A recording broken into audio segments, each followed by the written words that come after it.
estudiante de Geografía de Chile, y hoy les hablo para que se escuche la voz de la juventud de Latinoamérica. Debemos escuchar el mensaje que nuestro planeta nos envía. El mundo no está mal porque hay una pandemia, hay pandemias porque el mundo está mal. Hago un llamado a los líderes del mundo a que comprometan acciones concretas para detener la extinción de nuestras especies y de la humanidad. Hoy, los jóvenes alrededor del mundo hemos demostrado ser el presente a través de proyectos e ideas que aportan a mitigar y o adaptarse a la crisis climática. Es deber de todos los gobiernos escucharnos, es nuestro futuro el que está en juego. Las niñas y jóvenes mujeres latinoamericanas albergan sueños e ideas del mañana. Nos hemos empoderado de nuestras capacidades y hemos avanzado en materia de educación socioambiental para enfrentar esta crisis. Los proyectos que los jóvenes impulsamos para abordar el cambio son un claro ejemplo de soluciones viables y concretas para entregar las herramientas necesarias para la adaptación y empoderar a nuestras comunidades a ser agentes de cambio a lo largo de los territorios. Hemos organizado los continentes para proteger nuestros océanos por la biodiversidad invaluable que albergan. Hemos instado a la sociedad civil de 80 países a realizar acciones concretas para mitigar la crisis climática y levantar exigencias y propuestas que ustedes puedan ejecutar en sus países. Nosotros, sus niños, sus hijos, hemos decidido colaborar globalmente para cuidar nuestro hogar, pero son ustedes quienes deciden cómo reedificarlo. Les insto a que escuchen y actúen. Debemos seguir construyendo sobre la ambición climática de la presidencia chilena en la COP25, trabajar localmente para impactar globalmente y tomar en cuenta el conocimiento de la sociedad civil. Este es mi mensaje desde el planeta a la COP. Ayúdennos por favor a garantizar un futuro mejor. En sus manos están nuestras vidas y las de los que vienen. Lo que decidan en esta conferencia cambiará el rumbo de la humanidad. Es tiempo de actuar. تحياتي، أنا عبد الفتاح ندى، ناشط في قضية التغير المناخي ورائد أعمال اجتماعي في مجال التمكين الاقتصادي. أحدثكم من مصر لأنقل لكم رسالة باسم شباب الأرض التي باتت مهددة بخطر التغير المناخي يوما بعد يوم، بل دقيقة تلو الأخرى. النشطاء الشباب من كل أنحاء العالم يتكاتفون سويا من أجل رفع الوعي العالمي تجاه مشكلات التغير المناخي. فلابد أن يدرك الجميع أن تلك المشكلات ليست رفاهية، إنما تشكل مصيرنا الذي يتحدد من خلال كل قرار فردي نقوم به يوميا، سواء يضر بهذه البيئة أو يساهم في منحها فرصة أخرى في البقاء. حان الوقت الآن أن يبني قادة العالم أجمع على جهودنا كنشطاء، وأن يضعوا السياسات العامة التي تتصدى لأزمة المناخ في مقدمة أولوياتهم.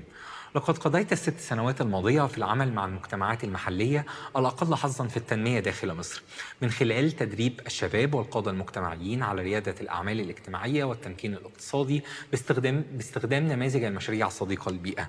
وقد وجدت أن هناك الكثير من الفرص لتحقيق التمكين الاقتصادي في تلك المناطق من خلال تلك المشاريع الخضراء. فعلى الرغم من النظرة إلى هذه المناطق أنها لا تعتبر مشكلات المناخ من ضمن أولوياتها، إلا أن الشباب هناك لديهم الكثير من الحلول المبتكرة لبدء مشاريعهم الاجتماعية الصديقة للبيئة، والتي تمكنهم من تحقيق دخل مادي بالإضافة للتصدي لأزمة التغير المناخي.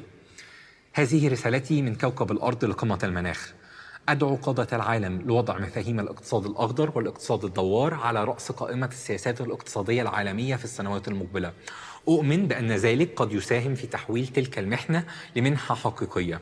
أخيراً، يأمل شباب مصر في ضيافة قمة المناخ التالية، ونرحب بكم في العام القادم لرؤية نموذج مشرف من جهود شباب مصر لحماية كوكبنا وضمان مستقبل أفضل لكل من يعيش عليه. فقط تخيلوا ما يمكننا تحقيقه معا إذا وضعنا هذا الهدف كمهمتنا الجماعية. شكرا جزيلا.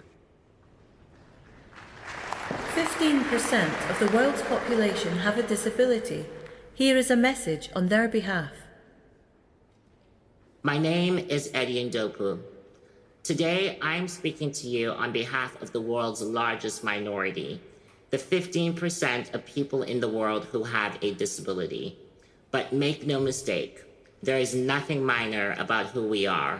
We are larger than life, but because of systemic exclusion and inequality, our power and brilliance is often ignored or diminished.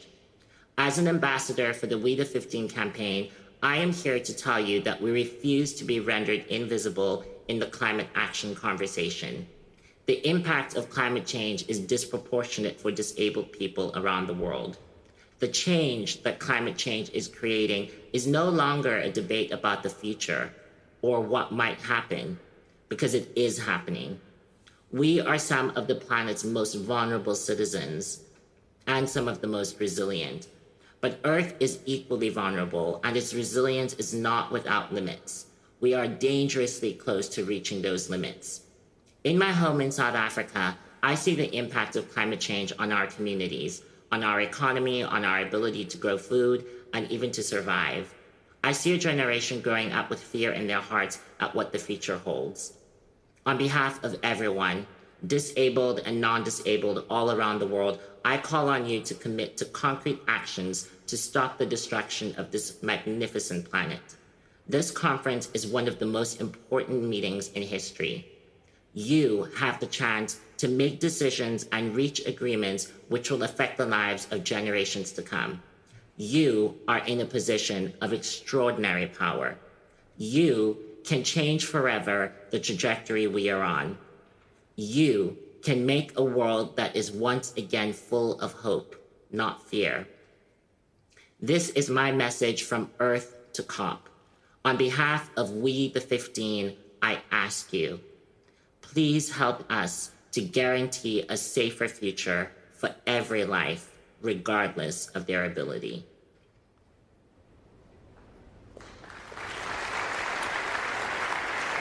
Please welcome the Prime Minister of Italy, Mario Draghi.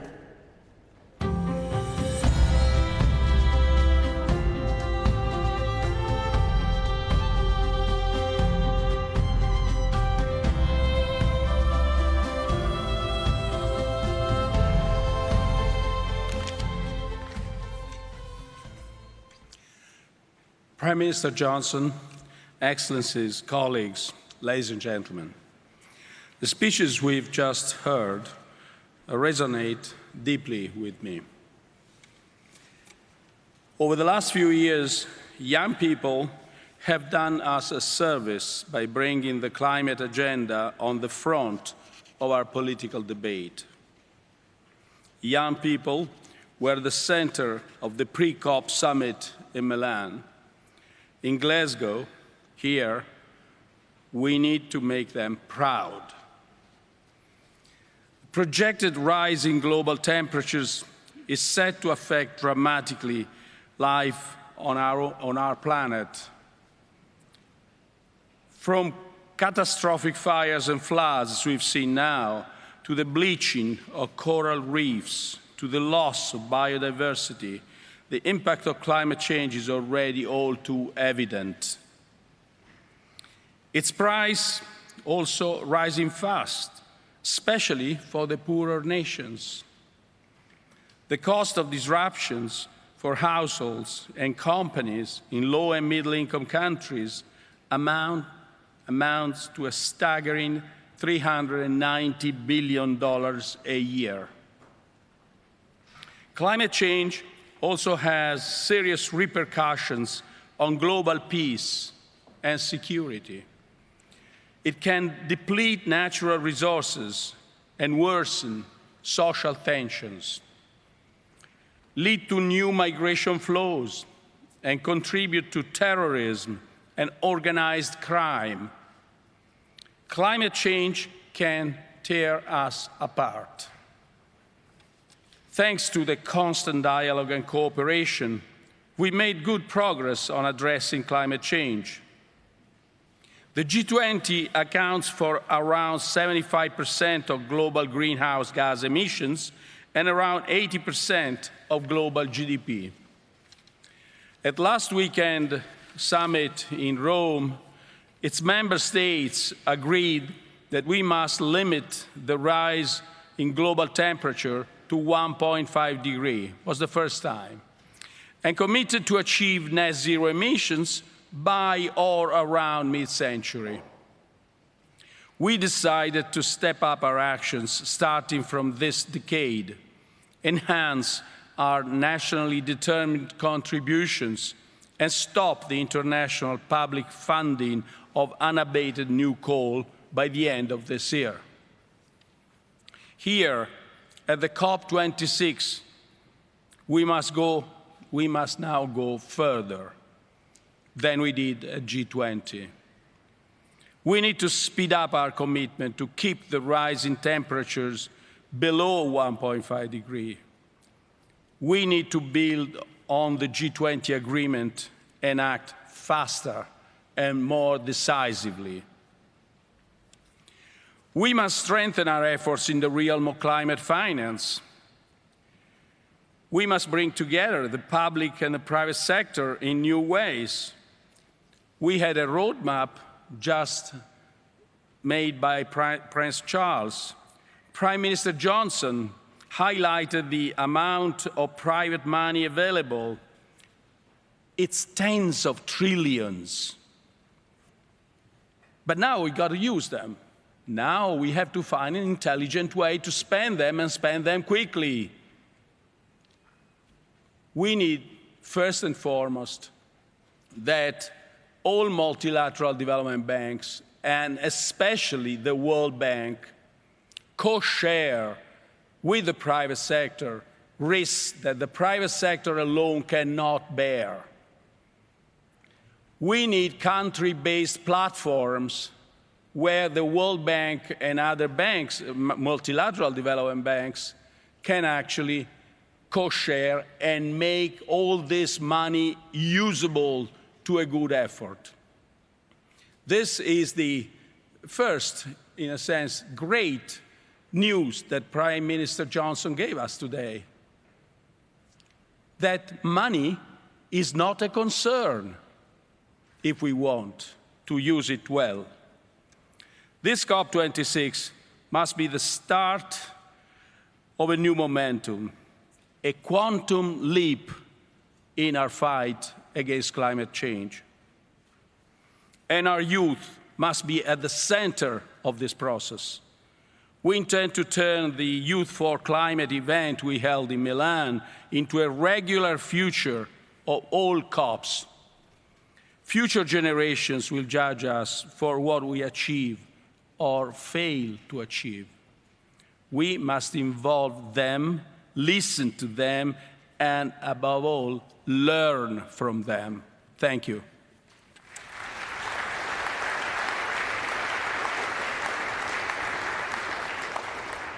Please welcome back Yrsa Daly-Ward.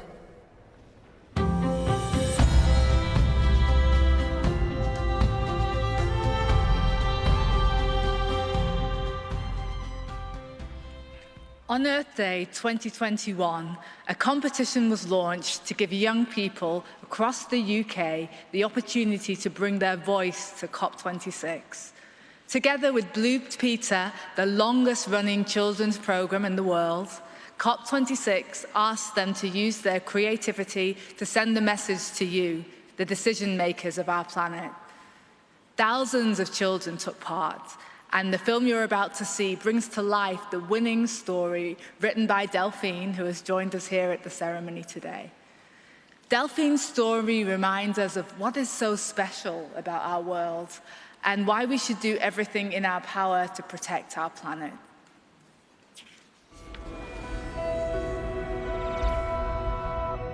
Delphine was a girl born in 2099. One day, her gran gave her a book, heavy with a spine. There were photographs of creatures she'd never ever seen. What are they, Gran, these animals? What does this all mean? Gran sighed. Many years ago, they roamed the earth and seas. But we bulldozed their homes and burnt down their trees. We put plastic in their oceans and greenhouse gases in the sky. But why did you let them, Gran? Why? Oh, why? Oh, why? I was just a child, she said. I shouted, no one took heed. Businessmen wanted money. It was nothing more than greed. That night, Delphine read on, and her eyes grew bigger and wider. And when she fell asleep, the creatures came to life inside her. A giant cat with golden stripes and glowing orange eyes. A candy floss pink bird taking off across the skies. A funny little lizard with color-changing skin some speedy silver fish with spikes upon their fins. When the sun came up, the menagerie faded away, and Delphine's heart felt heavy in the cold grey light of day. Do you recognize them, dear readers of this tale? In 2021, they're not figments for girls' imagination. We must protect them where we can for future generations.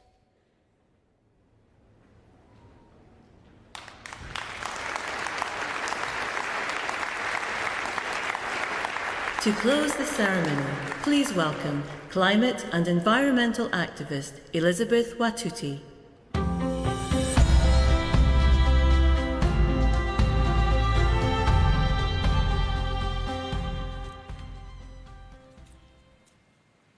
My name is Elizabeth Watuti.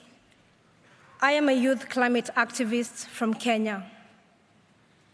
I have done a lot of soul-searching about what to say here today. I have asked myself over and over what words might move you.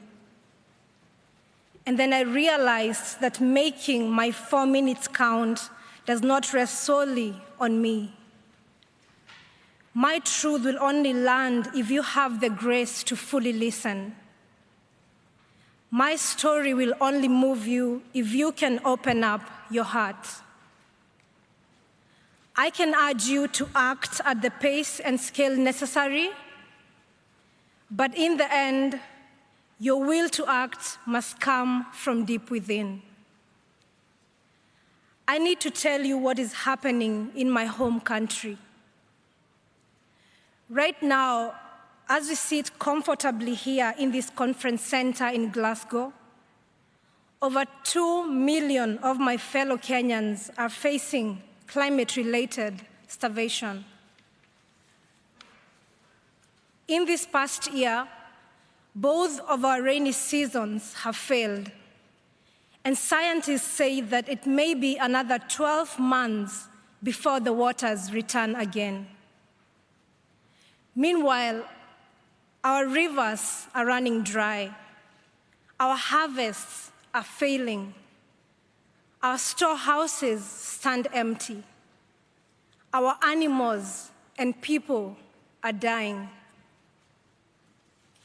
I have seen with my own eyes 3 young children crying at the side of a dried-up river after walking 12 miles with their mother to find water.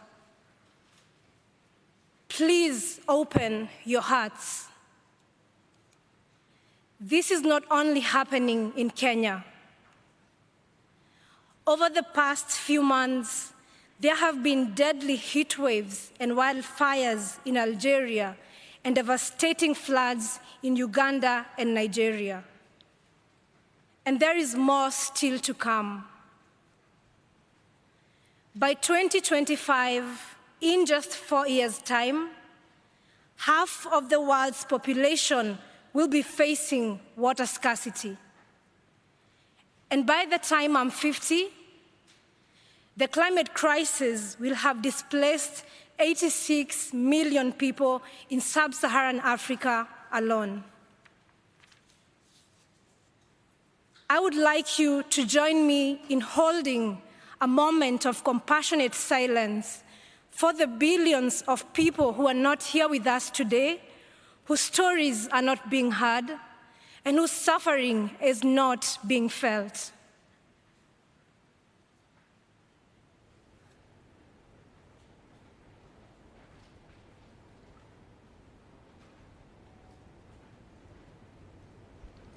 Please open your hearts.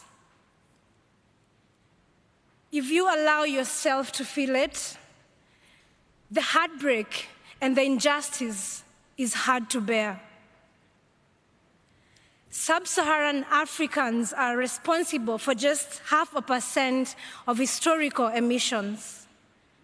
The children are responsible for none, but they are bearing the brunt. We are the adults on this earth right now, and it is our responsibility to ensure that the children have food and water. I have been doing what I can. Inspired by the great Professor Wangari Maathai, I founded the Green Generation Initiative, a tree-growing initiative that enhances food security for young Kenyans. So far, we have grown 30,000 fruit trees to maturity, providing desperately needed nutrition for thousands of children. Every day, we see that when we look after the trees, they look after us. But these trees and the life-saving fruit they bear will not survive on a 2.7 degrees Celsius warmer planet. The decisions you make here will help determine whether the rains will return to our land. The decisions you make here will help determine whether the fruit trees we plant will live or perish.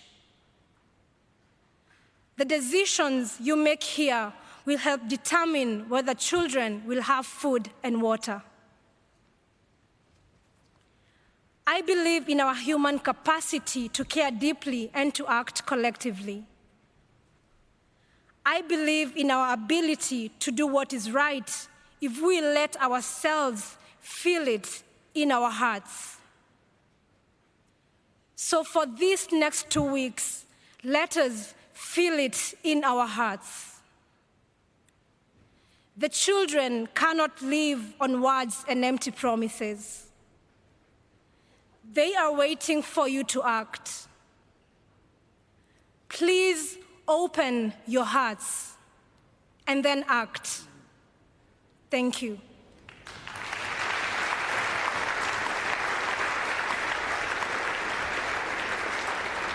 You have heard Earth's impassioned message to you all. Earth is calling for action this day. This has been Earth to COP.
Excellencies, distinguished delegates, ladies and gentlemen, may I please ask you to take your seats in order for us to begin with the high-level segment for heads of state and government. Thank you.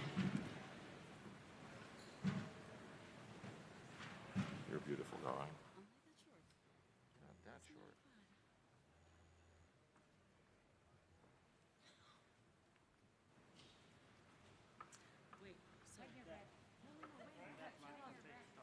You what? No, that's not. No, they made another. No. No, look, Jim. Listen, they made another mark.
Ladies and gentlemen, could I please request you to take your seats? We're about to start.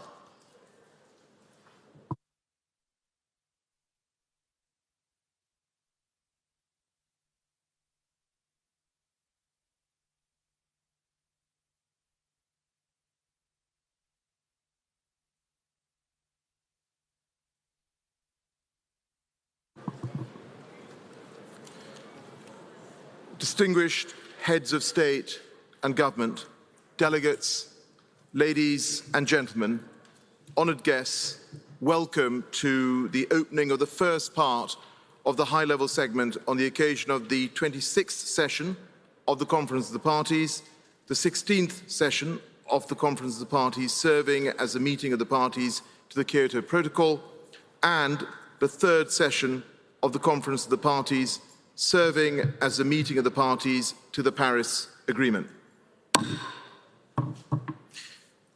Today, heads of state and governments will deliver national statements in parallel plenaries, Ken Grom and Penny Fan. Before we begin, I would like to remind distinguished heads of state and government of actions in place to ensure effective time management. There is a 3-minute time limit for statements during the high-level segment. Statements should be as concise as possible, noting that full text of the official statements will be made available on the UNFCCC website. And finally, please note that heads of state or government who are not in the plenary at the time for delivery of their statements will be rescheduled to speak at the end of all statements of the same category. As part of the hygiene measures to ensure a safe environment of all participants, statements will be delivered from alternate rostrums. Distinguished delegates, ladies and gentlemen, honoured guests, I'm delighted that so many of you have joined us here in Glasgow to make your vital national statements. I invite you all to take this opportunity to demonstrate how your country has strengthened its commitments under the Paris Agreement, to tell us what steps you are taking to deliver these targets and plans, and crucially, how together we can do more.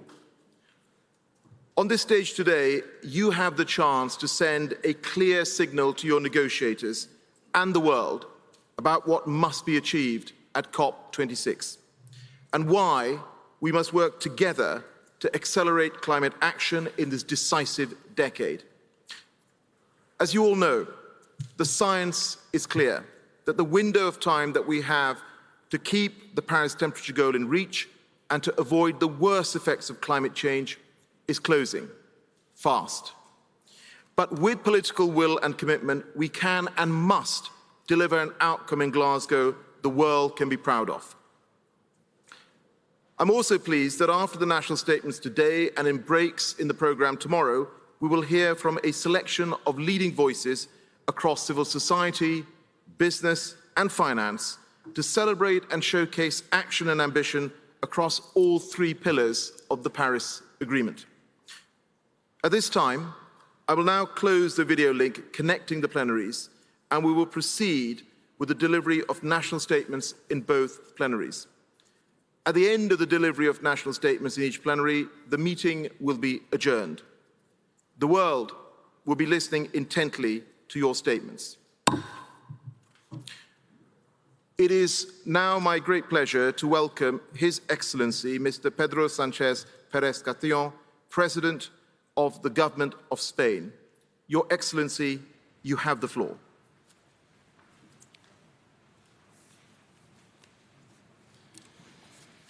Presidentes de Gobierno, primeros ministros, delegados y delegadas, desde que nos reunimos en Madrid hace ya 2 años, la certeza sobre los catastróficos riesgos de la emergencia climática es cada vez mayor.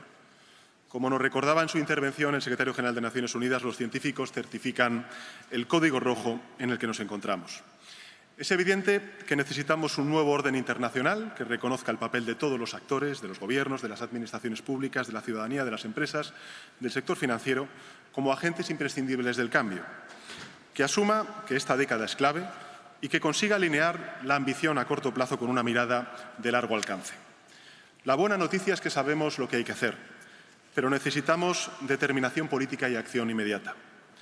El primer objetivo debe ser reducir emisiones y elevar nuestro nivel de ambición, de modo que el objetivo del 1,5 de grados centígrados sigue siendo un objetivo a nuestro alcance. Debemos apostar por las energías renovables, la eficiencia energética, la movilidad limpia, la conservación y la restauración de nuestros ecosistemas y la rehabilitación urbana. Debemos abandonar los combustibles fósiles y es fundamental proteger la biodiversidad y preservar nuestros océanos y la Antártica. Por eso, mi país, España, ha reducido la generación eléctrica de carbón en un 90% en estos últimos 4 años. Y además lo hemos hecho con diálogo y con paz social, porque la transición ecológica debe ser justa. Nuestras sociedades, y este es uno de los principales retos que tenemos por delante, deben percibir la transición ecológica no como una amenaza, sino como una inmensa oportunidad de crecimiento económico inclusivo. Estamos en este sentido también en nuestro país, en España, dando pasos decisivos para alinear nuestras inversiones, tanto públicas como privadas, con el objetivo de la neutralidad climática. Hemos dotado a nuestro país de la primera ley de cambio climático y transición energética, que así lo establece, y la decisión de destinar casi 30.000 millones de euros en los próximos 3 años a la transición ecológica es la mejor expresión de nuestra voluntad política. En segundo lugar, debemos crear marcos adecuados para nuestras políticas de adaptación, algo cuya importancia España entiende bien, ya que nuestro país es especialmente vulnerable a fenómenos extremos. A nivel doméstico, contamos con un segundo Plan Nacional a 2030 y hemos enviado la comunicación de adaptación de España a Naciones Unidas. También vamos a reforzar nuestra acción exterior en este ámbito y por eso mi país, España, va a aportar 30 millones de euros al Fondo de Adaptación de Naciones Unidas en 2022. En tercer lugar, si elevamos nuestro nivel de ambición, debemos respaldar objetivos con recursos. Por eso el cumplimiento del objetivo de los 100.000 millones de dólares va a ser una de las pruebas de fuego de la COP26 a la hora de recuperar la confianza entre los países del norte y del sur. España hará de su parte. Nos comprometemos a aumentar la financiación climática para llegar en 2025 con un incremento de un 50% respecto de nuestro compromiso actual. Nuestro objetivo es alcanzar los 1.350 millones de euros anuales a partir de 2025. Además, España va a destinar el 20% de sus derechos especiales de giro a países vulnerables, un mínimo de 350 millones de euros. Y para finalizar, deseo hacer un llamamiento, y es que trabajemos de forma conjunta para que esta COP suponga el punto de inflexión que impulse un verdadero cambio de rumbo del planeta a través de una acción solidaria, contundente y urgente. Una acción que cierre las brechas de desigualdad y que permita a todos percibir los beneficios de la acción climática y de la transición ecológica. Muchas gracias, presidente.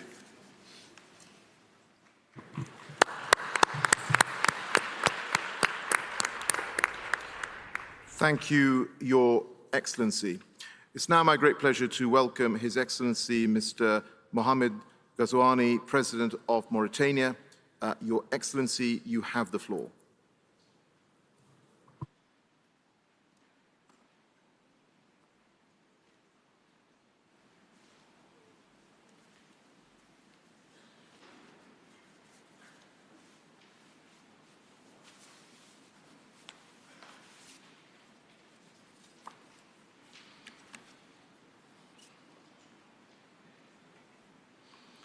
أصحاب الفخامة والمعالي السادة والسيدات رؤساء الدول والحكومات، صاحب المعالي رئيس الدورة 26 لمؤتمر الأطراف في الاتفاقية الإطارية للأمم المتحدة حول التغير المناخي، معالي السيد الأمين العام للأمم المتحدة، السادة والسيدات ممثلو المنظمات الحكومية وغير الحكومية، أيها السادة والسيدات، le réchauffement climatique, du fait de ses désastreuses conséquences multiformes, constitue aujourd'hui un défi de premier ordre que l'humanité tout entière se doit impérativement de relever. Cette 6e conférence des parties à la Convention cadre des Nations Unies sur les changements climatiques nous offre l'occasion de saluer l'élan international en faveur de l'action climatique et de réaffirmer la nécessité de placer la transition écologique au sommet des priorités stratégiques de l'agenda 2030 et de toutes les politiques publiques de relance post-Covid. En effet, il est nécessaire que nos États mettent en œuvre individuellement et collectivement toutes les mesures qui requièrent la construction de trajectoires de développement écologique plus sobres en carbone, plus résilientes et plus inclusives. Excellences, Mesdames et Messieurs, la Mauritanie vient de réviser sa contribution nationale climat. Et bien que nos émissions de gaz à effet de serre soient très marginales, nous avons prévu de les réduire de 11% par rapport à 2018 à l'horizon 2030. Avec un appui financier extérieur plus conséquent, nous pourrions atteindre la neutralité carbone en 2030. Les efforts que nous avons consentis sur la période 2015-2021 nous ont permis de porter la part des énergies renouvelables dans le mix énergétique de 18% en 2015 à 34% en 2020. Et nous prévoyons d'atteindre un taux de 50% en 2030. Ces résultats sont complétés par le lancement d'un nouveau programme de développement de l'hydrogène vert. Grâce à cette nouvelle filière, la Mauritanie offre au monde une source alternative et durable d'énergie propre. Nous invitons les institutions financières et les entreprises intéressées à nous accompagner dans ce projet. En outre, notre contribution nationale climat soutient également la transition écologique et d'autres secteurs ayant un potentiel d'atténuation, comme le transport, l'agriculture, l'élevage et la foresterie. Toutefois, l'adaptation au changement climatique et le renforcement de la résilience des populations vulnérables demeurent notre priorité. Dans ce cadre, des avancées certaines ont déjà été réalisées en matière de restauration des écosystèmes terrestres, particulièrement à travers la mise en œuvre du programme de la Grande Muraille Verte. En janvier dernier, lors du One Planet Summit, des promesses importantes de financement ont été faites pour soutenir la Grande Muraille Verte. La concrétisation de ces promesses est aujourd'hui attendue par des millions d'Africains qui souffrent de la dégradation de leurs moyens d'existence. Aussi, nous invitons la COP26 à faire du programme de la Grande Muraille Verte une priorité internationale. Et demandons plus globalement à ce que les financements en faveur de l'adaptation et de la transition écologique soient significativement augmentés et majoritairement versés sous forme de dons, afin de ne pas aggraver le fardeau de la dette des pays en développement. Excellences, Mesdames et Messieurs, convaincus que l'action climatique est devenue une priorité sociale, environnementale, économique et même sécuritaire, la Mauritanie demeurera pleinement engagée pour faire avancer la coopération climatique internationale et accélérer la transition écologique désormais plus que jamais nécessaire. أيها السادة والسيدات، أصحاب الفخامة والمعالي، قناعة منها بأن العمل المناخي أصبح أولوية اجتماعية وبيئية واقتصادية وأمنية، فإن الجمهورية الإسلامية الموريتانية ستظل ملتزمة بالتعاون الدولي المناخي إسهاما منها في تسريع حصول الانتقال البيئي الذي أصبح اليوم أكثر من أي وقت مضى ضرورة بالغة الإلحاح. شكرا.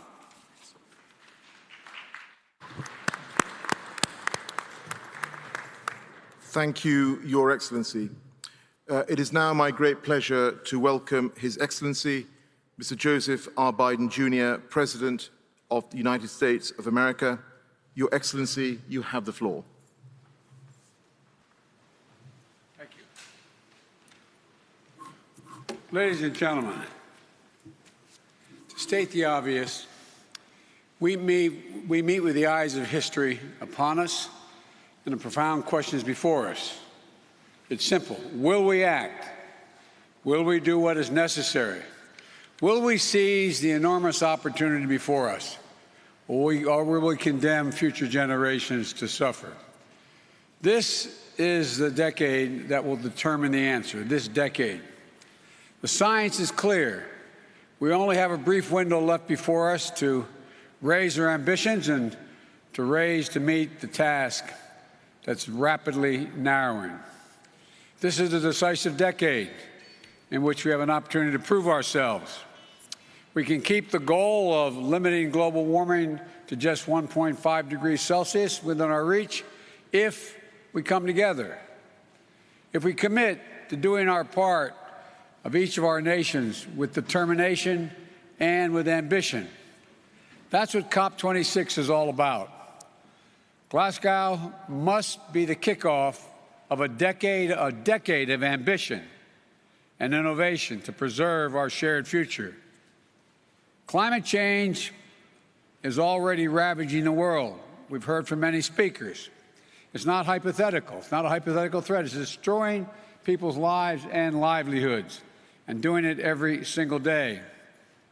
It's costing our nations trillions of dollars. Record heat and drought, fueling more widespread and more intense wildfires in some places and crop failures in others. Record flooding and what used to be a once-in-a-century storms are now happening every few years. In the past few months, the United States has experienced all of this, and every region of the world can tell similar stories. And in an age where this pandemic is made so painfully clear that no nation can wall itself off from borderless threats, we know that none of us can escape the worst that's yet to come if we fail to seize this moment. But, ladies and gentlemen, within the growing catastrophe, I believe there's an incredible opportunity, not just for the United States, but for all of us. We're standing at an inflection point in world history. We have the ability to invest in ourselves and build an equitable, clean energy future, and in the process, create millions of good-paying jobs and opportunities around the world.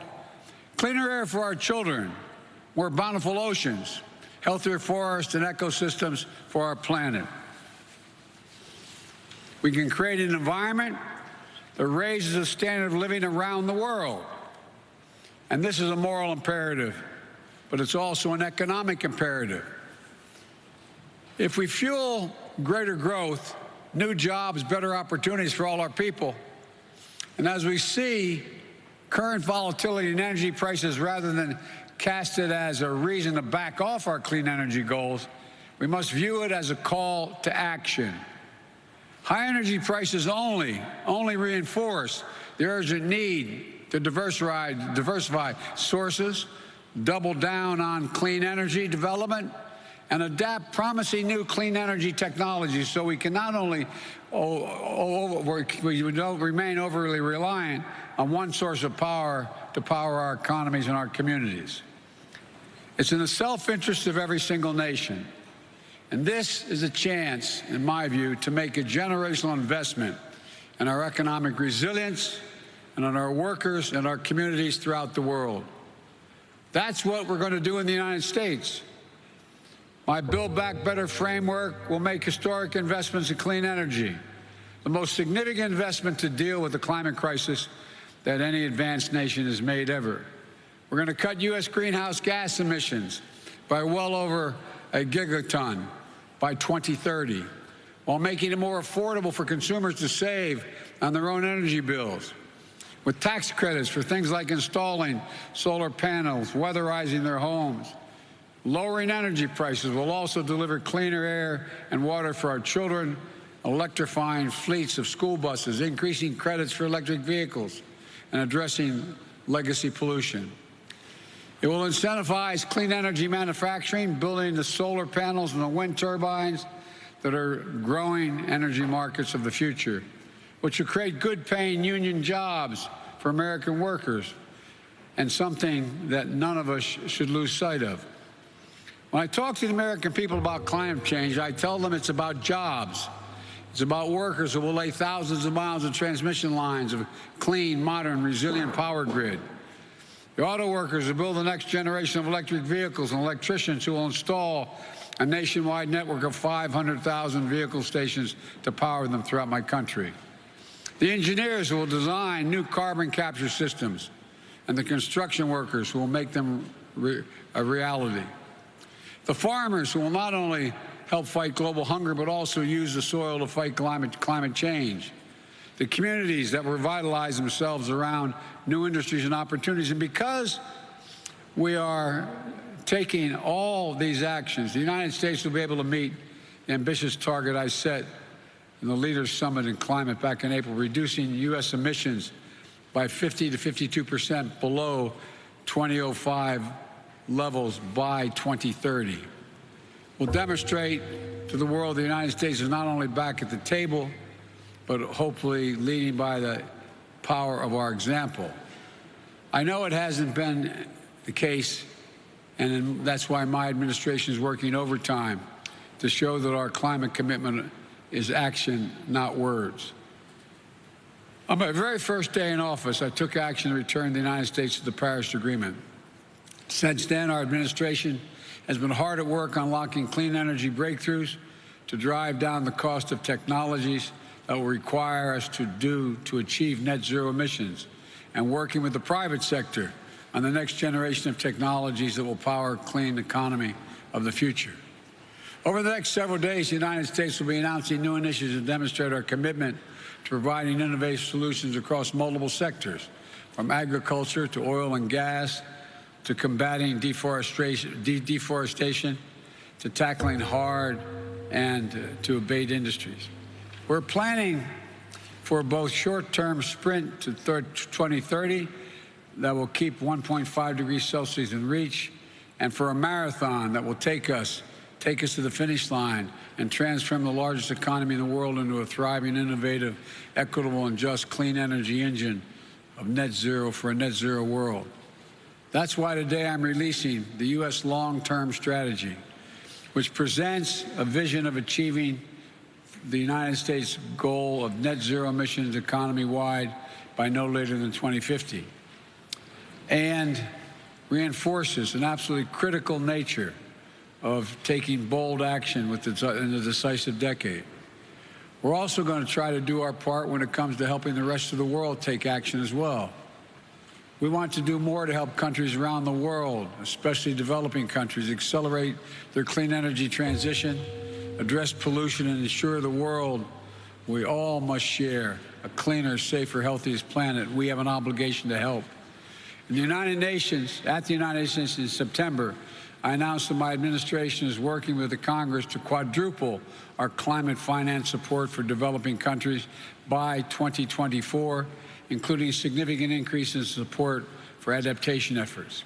This commitment is made possible to each of our collective goals of mobilizing $100 billion annually for climate finance, but mobilizing finance at a scale necessary to meet the incredible need is an all-hands-on-deck effort. As other speakers today have mentioned, governments in the private sector and multilateral development banks must also do their work to go from millions to billions to trillions, the necessary effect of this transition. Today, I'm also submitting a new adaptation communication laying out how we will implement the global goal of adaptation, as well as announcing our first ever contribution to the Adaptation Fund. But our commitment is about more than just financing. That's a critical piece of it. We're also going to support solutions across the board. In the lead up to this gathering, the United States joined our G7 partners to launch a Build Back Better World initiative. We also reconvened the Major Economies Forum on Energy and Climate to launch transformative actions and to raise ambition. And together with the European Union, we're launching a global methane pledge to collectively reduce methane emissions, one of the most potent greenhouse gases, by at least 30% by the end of the decade. More than 70 countries have already signed up to support rapid reduction of methane pollution, and I encourage every nation to sign on. It's the simple, most effective strategy we have to slow global warming in the near term.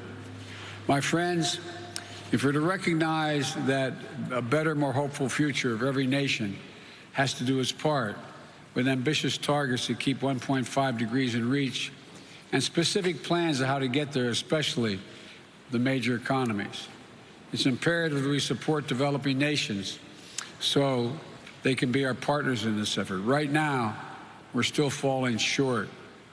There's no more time to hang back or sit on the fence or argue amongst ourselves.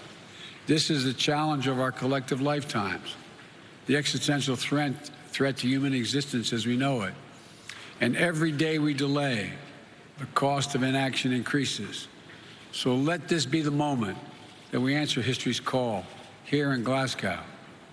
Let this be the start of a decade of transformative action that preserves our planet and raises the quality of life for people everywhere. We can do this. We just have to make a choice to do it. So let's get to work, and thank you. Those of us who are responsible for much of the deforestation and all the problems we have so far have an overwhelming obligation to the nations who, in fact, were not there, have not done it. And we have to help much more than we have thus far. God bless you all, and may God save the planet. Thank you. President Biden on the world stage here in Glasgow at the UN Climate Summit. You heard the president there moments ago saying this is the challenge of our collective lifetimes. Let this be the moment. He appealed to all of the nations and their leaders gathered here today, about 200 nations represented at this summit, saying what used to be a once-in-a-century storm now happens every couple of years. Speaking of what we've seen back in the U.S., and certainly they can relate in that room given the storms all over the globe. He talked about domestic policy back home, saying that is in fact what we are doing, working on climate change, though we know the reality of politics back on Capitol Hill. He doesn't have his 2 bills passed as of yet, though the president remains hopeful that will happen in the coming weeks. And we also heard him talk about national politics back home when it came to the previous administration, saying, I want to tell the world that we are back at the table, acknowledging in his words that he believed that wasn't always the case, saying we hope to set the example now moving forward. I want to bring in our chief White House correspondent Cecilia Vega, also right here in Glasgow, covering this summit. And that was key there, Cecilia. President Biden trying to set the tone here that the U.S. will once again be at the forefront of this fight against climate change. David, he really wants to put a positive spin on that, because what he has to do here in Scotland is convince these allies that as he campaigned, America is back, America is a reliable partner, and is back at the negotiating table and leading the way, especially when it comes to climate change.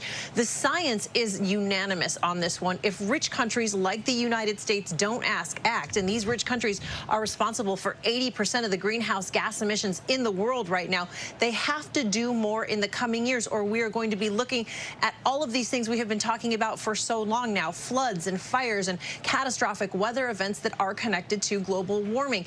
They say that countries like ours need to do more to help out poorer countries, and that is something the president is going to be laying out here in Glasgow. But David, I've got to tell you, it is the reality of what is happening back home that is hanging over his head here. Allies want to hear that America can actually do more, and he hasn't been able to pass his climate agenda as he wanted it. And most experts believe that even though the president is saying he will still meet that goal of reducing greenhouse gas emissions by 50% over the next 10 years, the reality is his plan, albeit historically huge, $555 billion right now, isn't enough in and of itself to get him across the line to reach that goal. So they want to not just hear words here, David, from this president, they want to see some action out of this country. And bottom line for our viewers back home, Cecilia, how likely is it that these 2 bills are going to be passed? There's some reporting out of Washington that those votes could come at least on the bipartisan bill this week. What are you learning? Well, the president and this White House are increasingly optimistic. He held a press conference yesterday, David. It sounded like he was giving the signal that we could see some unanimity, at least finally, in his party on this. We're looking, Democrats on Capitol Hill have said, as you said, that bipartisan infrastructure vote, a possible vote as early as Tuesday. But the politics, again, the reality is the White House wanted him here and able to point to a win back at home on this one. He landed without that win. Looks like he could be signing this bill when he's back home, David. And lastly, before we go, Cecilia, one more question for you, because you were covering the G20 in Rome before going there to Edinburgh, and you know that there was some unhappiness, some displeasure afterwards, that people at the forefront of this fight against climate change were hoping for more concrete steps taken after the G20. Is there any indication that we're going to hear these leaders go even further, particularly from the wealthiest of nations here at the UN Global Climate Summit, than what they did just over the last couple of days there in Rome? David, this conference here in Glasgow has been called the last best hope to save the world from climate change. You heard the president there say, this is an inflection point. We have to act. We must do more. But I got to tell you, so many folks, so many experts and scientists were really disappointed by the outcome of what happened in Rome. And that conference, the G20 there, was supposed to set the stage for what happens here in Glasgow. They basically set modest goals. They weren't able to come to an agreement, failing to set a date for ending the use of coal. That's the dirtiest of fossil fuels. And you've been talking about this in your reporting. Russia and China, the world's biggest polluter, wasn't even at the table. President Biden openly expressing his disappointment over that. So I think it remains to be seen whether they can actually do more than just talk here, David. Which is why we're here to cover it all. Cecilia Vega, our chief White House correspondent in Edinburgh, and our team right here in Glasgow. Our coverage continues on ABC News Live, abcnews.com. I should mention we're going to have a special edition of World News Tonight later here from Glasgow. I'll be traveling to southern Madagascar, where the UN is warning right now that they are on the brink of the first climate-driven famine. We've covered hunger and famine around the world before, and as you know, most often that's because of conflict, war, political strife. This is climate-driven, and you can see the need in the faces of those children. We'll have our entire team right here for World News a little later today. In the meantime, we're going to return to regular programming, and for many of you in the West watching back home, that's Good Morning America. I'm David Muir in Glasgow. We'll see you soon. Take care. This has been a special report from ABC News. True global warming. Can I go to the left? According to the Bureau of Labor Statistics, wind turbine service technician jobs are going to increase by 68% by the year 2030. That makes them the second fastest growing occupation in the United States. For Ava Gonzalez, working on a wind farm in Lyford, Texas, has been a windfall. The reason I made the transition from the oil and gas industry, because I realized that I wanted to start taking care of the environment. Fueled by the Biden administration's plan to deploy enough new offshore wind farms to power more than 10 million homes by the end of the decade, the wind business is booming. One study finds that the expansion of offshore wind farming could... Forest fires, extreme temperatures, delayed rainy seasons, coastal erosion, destruction of wildlife, fewer and smaller fish, and many more. These, unfortunately, are all part of the destruction process of planet Earth and the self-imposed eventual extinction of the planet's most intelligent species, the human being. Some of the questions that our young people are asking us, and which should touch our conscience as guardians of this oxygen-blessed planet, are: leaders, when are you going to shift from words to action? When are you going to stop making empty promises? When are you going to start taking us and our future seriously? When are you going to show that you actually care? These are damning questions that will confirm our legacy. Forget about mammoth achievements. For 1 second, we must all look at the mandate bestowed on us and allow our decisions to surpass political considerations and repose on only one agenda: the survival of our planet. Our people want a better life, and this starts by being alive. Seychelles is a victim. So are other small island developing states. We suffer the effects and consequences of industrialization and climate change. We are already gasping for survival. When I hear the expression rise in sea level, I am scared because it brings home the awareness that my country's granitic islands will lose all the economic activities happening around the coast. And I also realize that the beautiful archipelago of 115 islands that we are today may be reduced to less than 50 as our coral islands disappear, including the Aldabra Atoll, our gift to humanity. Fellow leaders, from the Seychelles, our message is simple. We have to act immediately. The environment partnership to save our planet must happen here in Glasgow 2021. Let COP26 be the determining point. Let the change be a real one. Let the paradigm shift happen. May the industrialized nations understand that they cannot continue polluting without reserve. May those who exploit without thinking of tomorrow stop. May the corrupt poachers of our planet change their ways. And may we realize that in this battle to save our planet, we are not in the proverbial same boat, but that we are indeed in the same boat, big, small, rich or poor.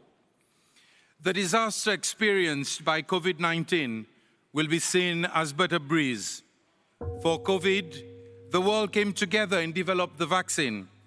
For the protection of our planet, the only vaccine is our sincere commitment and concrete actions. In other words, we have to be honest and action-oriented. I plead with the rich nations to look at the less fortunate ones as equal partners. Can we agree, for example, to put an end to the expression high income earning in order to accept a vulnerability index whereby we will not be measured according to the sacrifice, the hard work, planning, and devotion to serve our people, but rather on how vulnerable we actually are. Seychelles is considered high income, but overnight it lost 75% of its tourism industry due to COVID-19, and the world stopped for my people. This is vulnerability. Can we, the ones who are less responsible for the planet's destruction, but who, on the contrary, are doing our utmost, like preserving our limited landmass or EEZ, be helped generously when we are protecting our coastlines, preserving our disappearing islands, managing seagrass meadows larger than Switzerland, or fighting IUU fishing activities? Our message is, we cannot do it with our limited resources. We need your contribution. We have one mission today, Mr. President, and that is to save our planet. In order to accomplish the task, we have to come together and act immediately. The partnership is for yesterday. Tomorrow is not an option, for it will be too late. The African proverb resonates loudly in my head. If you want to go fast, go alone.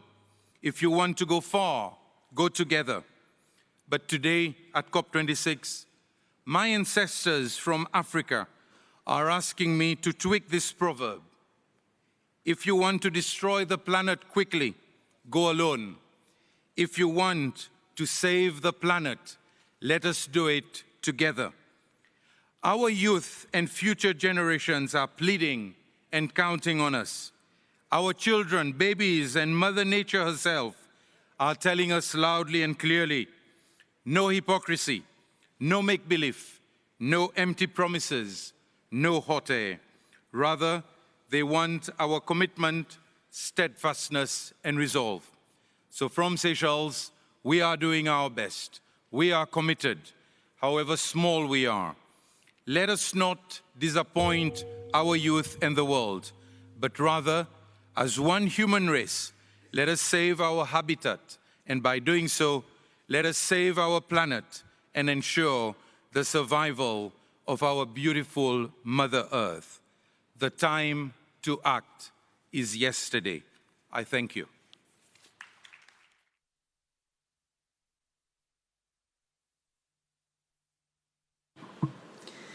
Thank you, Your Excellency. It is now my pleasure to welcome His Excellency Mr. Emmanuel Macron, President of France. Your Excellency, you have the floor.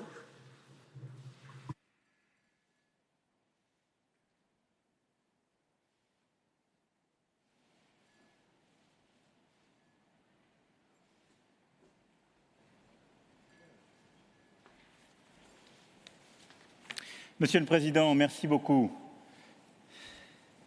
Mesdames et Messieurs les chefs d'État, de gouvernement, Mesdames et Messieurs, chers amis, beaucoup de choses ont été dites et nous avons eu, en ouverture de session, des mots extrêmement forts et, je crois, beaucoup d'émotions pour dire l'urgence, et nous sommes tous conscients de ce que nous sommes en train de vivre. Et donc, si nous sommes attendus collectivement aujourd'hui, c'est pour retrouver, je crois, ce qui a permis, il y a 6 ans, à tous d'avancer et de bâtir un accord qui n'était pas construit au début de la COP, permettant les accords de Paris. 3 valeurs essentielles, l'ambition, la solidarité et la confiance. Au cours de ces 6 années, certains ont parfois oublié ces valeurs, certains ont voulu quitter ou douter, mais nous avons tenu bon. Et quand je regarde les années qui viennent de s'écouler, nous avons réussi à garder l'ensemble de la communauté internationale unie pour continuer à nous battre et à faire face. Maintenant, le défi qui est le nôtre pour savoir si cette COP est une réussite ou pas, c'est le rendez-vous des résultats intermédiaires. Nous savons que notre objectif, c'est le 1,5 degré pour la fin du siècle. Cela a été réaffirmé encore en G20 à Rome hier. Nous savons qu'aujourd'hui, nous n'y sommes pas, puisque le rapport de septembre des Nations Unies nous dit que notre trajectoire actuelle nous amène à 2,7 degrés. Les efforts qui ont été annoncés en prévision de la COP ces dernières semaines commencent à réduire cet écart.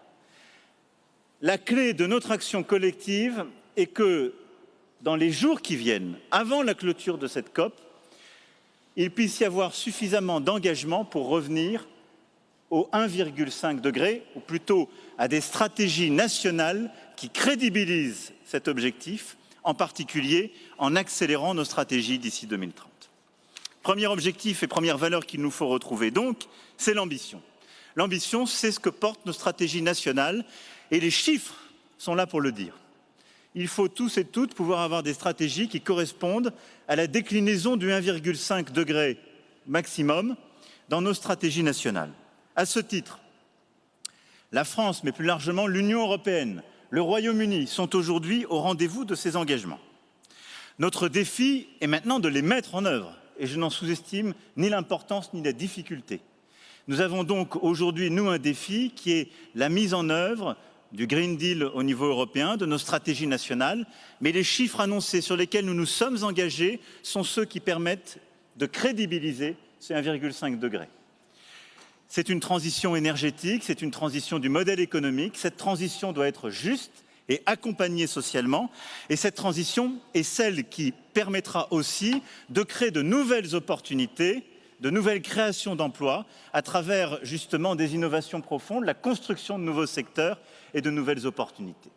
C'est ce que nous sommes en train de faire et ce sur quoi nous concentrons nos efforts et nos mises en œuvre au niveau national et européen.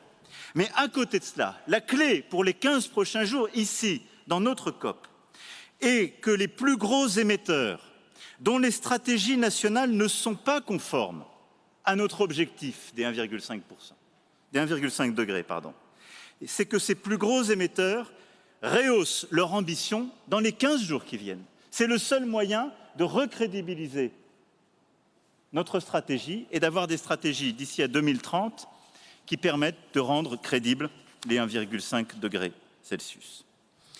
Deuxième valeur, c'est la solidarité. Nous l'avons tous vécu pendant la pandémie, cela a été rappelé à l'instant.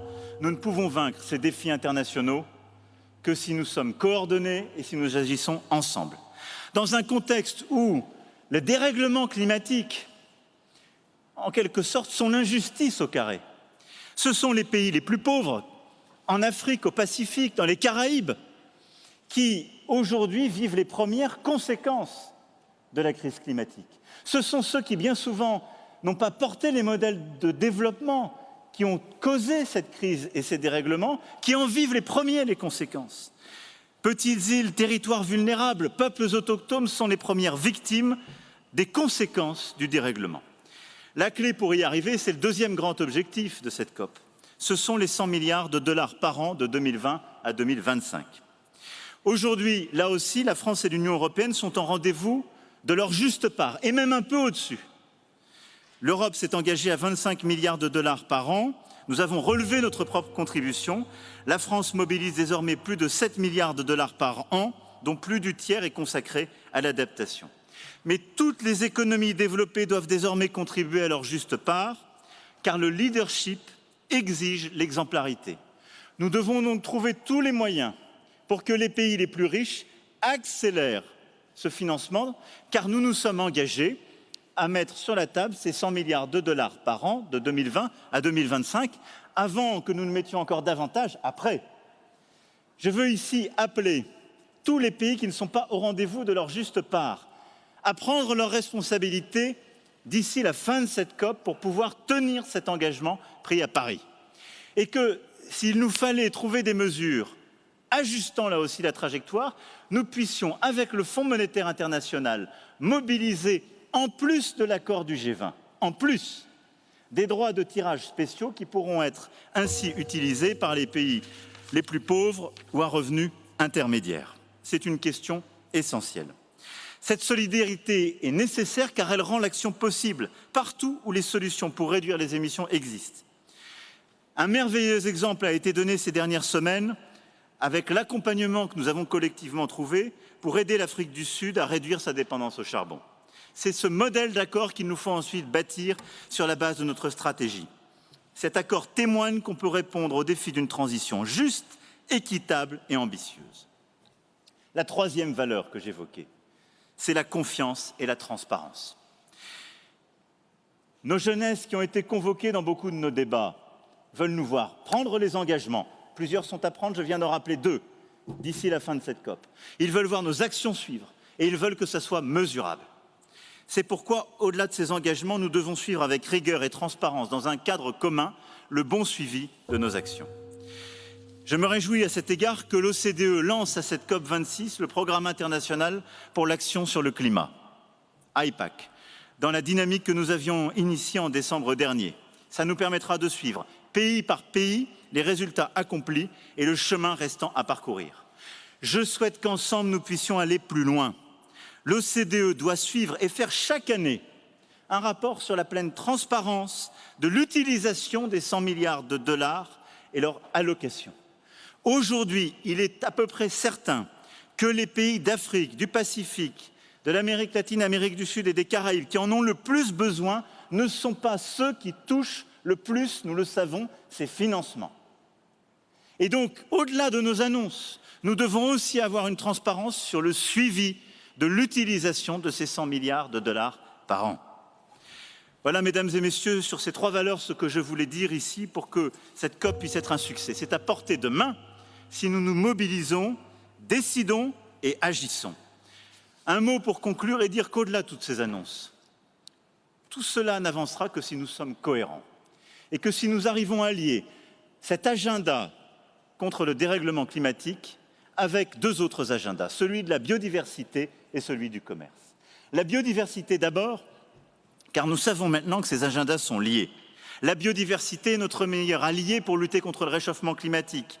Elle est ce qui permet de trouver des puits de carbone naturels, des solutions. Elle est aussi ce qui permet de redonner, en particulier au continent africain, sa pleine part dans cette bataille. Les forêts tropicales doivent être protégées. C'est cohérent et c'est un élément essentiel. Et plusieurs de mes collègues africains qui vont parler après moi en sont des promoteurs éminents. La Grande Muraille Verte, défendue par le président mauritanien tout à l'heure, est une initiative essentielle qui doit nous permettre de lutter tout à la fois contre la désertification et proposer des solutions économiques. Et notre mobilisation pour les océans est indispensable. Cet agenda est complémentaire et indissociable de l'agenda de lutte contre les dérèglements climatiques. Enfin, nous devons mettre en cohérence notre cadre commercial et notre cadre environnemental et climatique. Trop d'entre nous prennent ici des engagements et ensuite signent des accords commerciaux qui font exactement le contraire. Nous ne pouvons plus continuer à avoir une planète qu'on fait fonctionner selon une grammaire et des règles qui n'intègrent pas en son cœur ces contraintes. Nos accords commerciaux doivent refléter nos engagements climatiques. L'organisation de nos chaînes de valeur doit refléter nos exigences climatiques. Et c'est pourquoi aussi je plaide à cet égard pour que nous développions en Afrique, dans les Caraïbes, en Amérique du Sud et dans toutes ces régions, des solutions et des filières industrielles permettant de répondre à nos défis, plutôt que de continuer. Stratégie nationale d'adaptation ainsi que notre plan d'action quinquennal concret dans tous les secteurs. Le premier enseignement est donc que la préparation et la présentation de communication et de plans d'adaptation constituent un outil puissant pour assurer la préparation de l'ensemble du gouvernement au changement climatique. L'ancrage d'un objectif sur l'adaptation dans l'accord de Paris a été une étape majeure. Maintenant, nous devons mettre en œuvre cet objectif et non pas passer des années supplémentaires à continuer à le négocier. C'est la deuxième leçon apprise. Cependant, tous les pays n'ont pas la capacité de préparer et de mettre en œuvre de tels plans. C'est pourquoi plus de 50% du financement public bilatéral de la Suisse en faveur du climat est consacré aux mesures d'adaptation à l'étranger afin de soutenir les pays qui en ont le plus besoin. Et je suis également heureux d'annoncer une contribution d'environ 11 millions de dollars au fonds d'adaptation dans le cadre de nos accords bilatéraux au titre de l'article 6.2 de l'accord de Paris et une contribution d'environ 9 millions de dollars au fonds pour les pays les moins avancés. La troisième leçon apprise est la suivante. Tous les pays en mesure de le faire devraient soutenir ceux qui ont besoin d'aide pour leur programme d'adaptation. Enfin, quatrièmement, permettez-moi de rappeler que l'atténuation est la meilleure forme d'adaptation. Et la COP26 devrait appeler les pays qui ne l'ont pas encore fait à soumettre des contributions déterminées au niveau national et des stratégies à long terme conformes à l'objectif de 1,5 degré. Merci. Thank you very, very much, President Pavlik. Can I now go to the Prime Minister, Narendra Modi?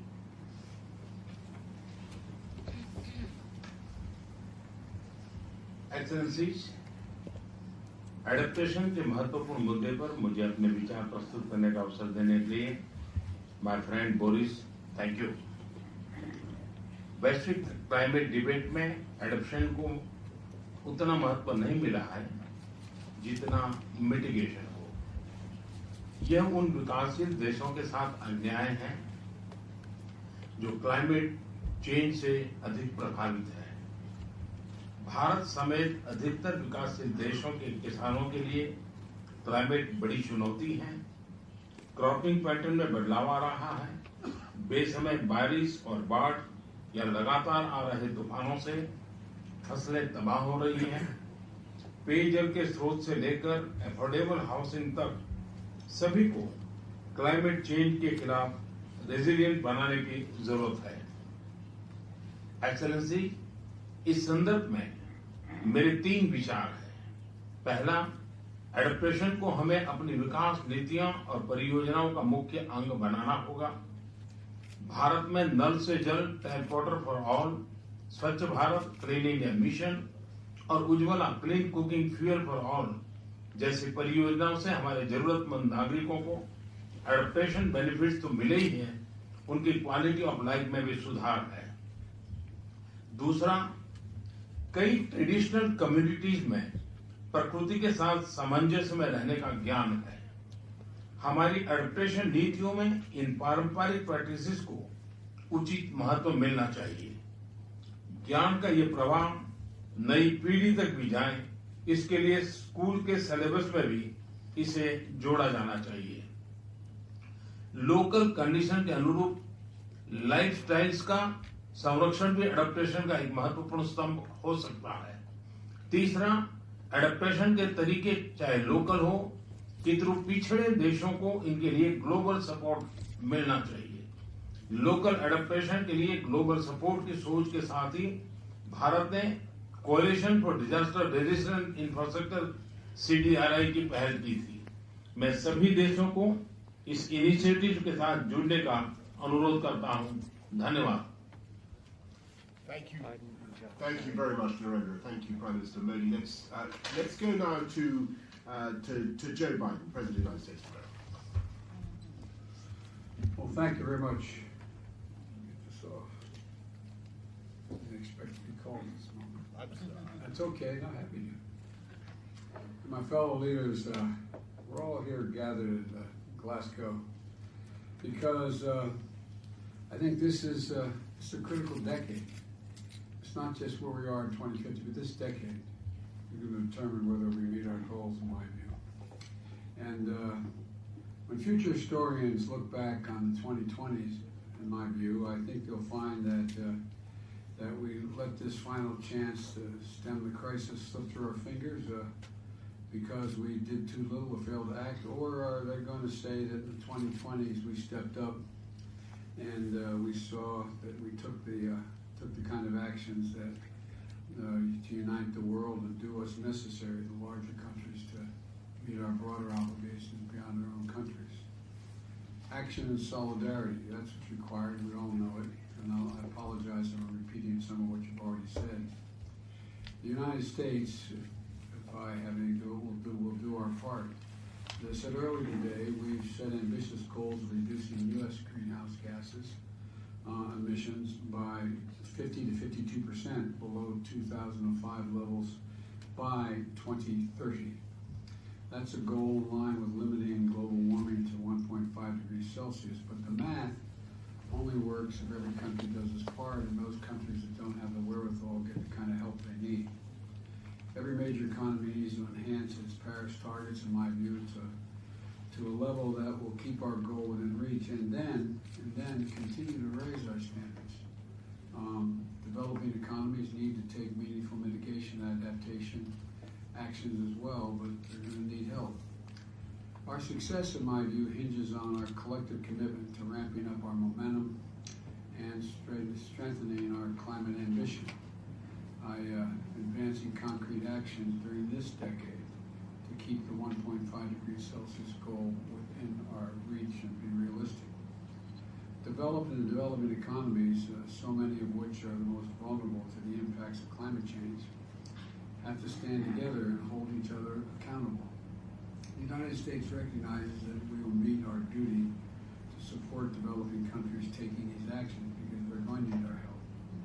At the UN General Assembly, I announced our intention to work with our Congress to quadruple our climate financing by 2024, including support for adaptation. As I said earlier, we'll also make our first ever contributions to the Adaptation Fund.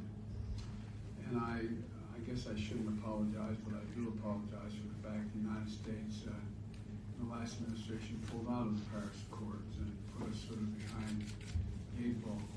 That's the first thing I did when elected. I see my friend nodding his head over there because we talked about this before while I was running.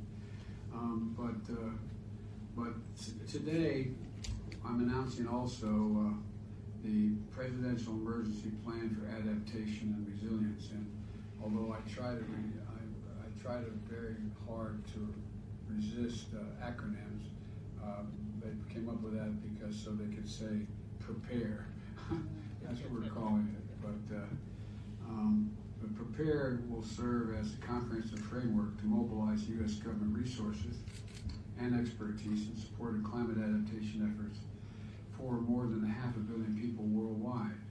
We're going to invest in creating an early warning system and expanding clean energy and build a water-smart infrastructure for drought, supporting sustainable forestry and agriculture, and helping nature to work to reduce the climate change drivers and impacts, and protecting critical infrastructure, enhancing resilience of vulnerable nations in the face of a wide range of climate impacts. If we had more time, I'd go into detail what are the things we think we can do to do those things. But, you know, we're also launching a Net Zero World Initiative to help share the technical expertise of the United States, world-class national laboratories, and the speed and support the transition for developing countries to energy systems that are affordable and reliable and clean.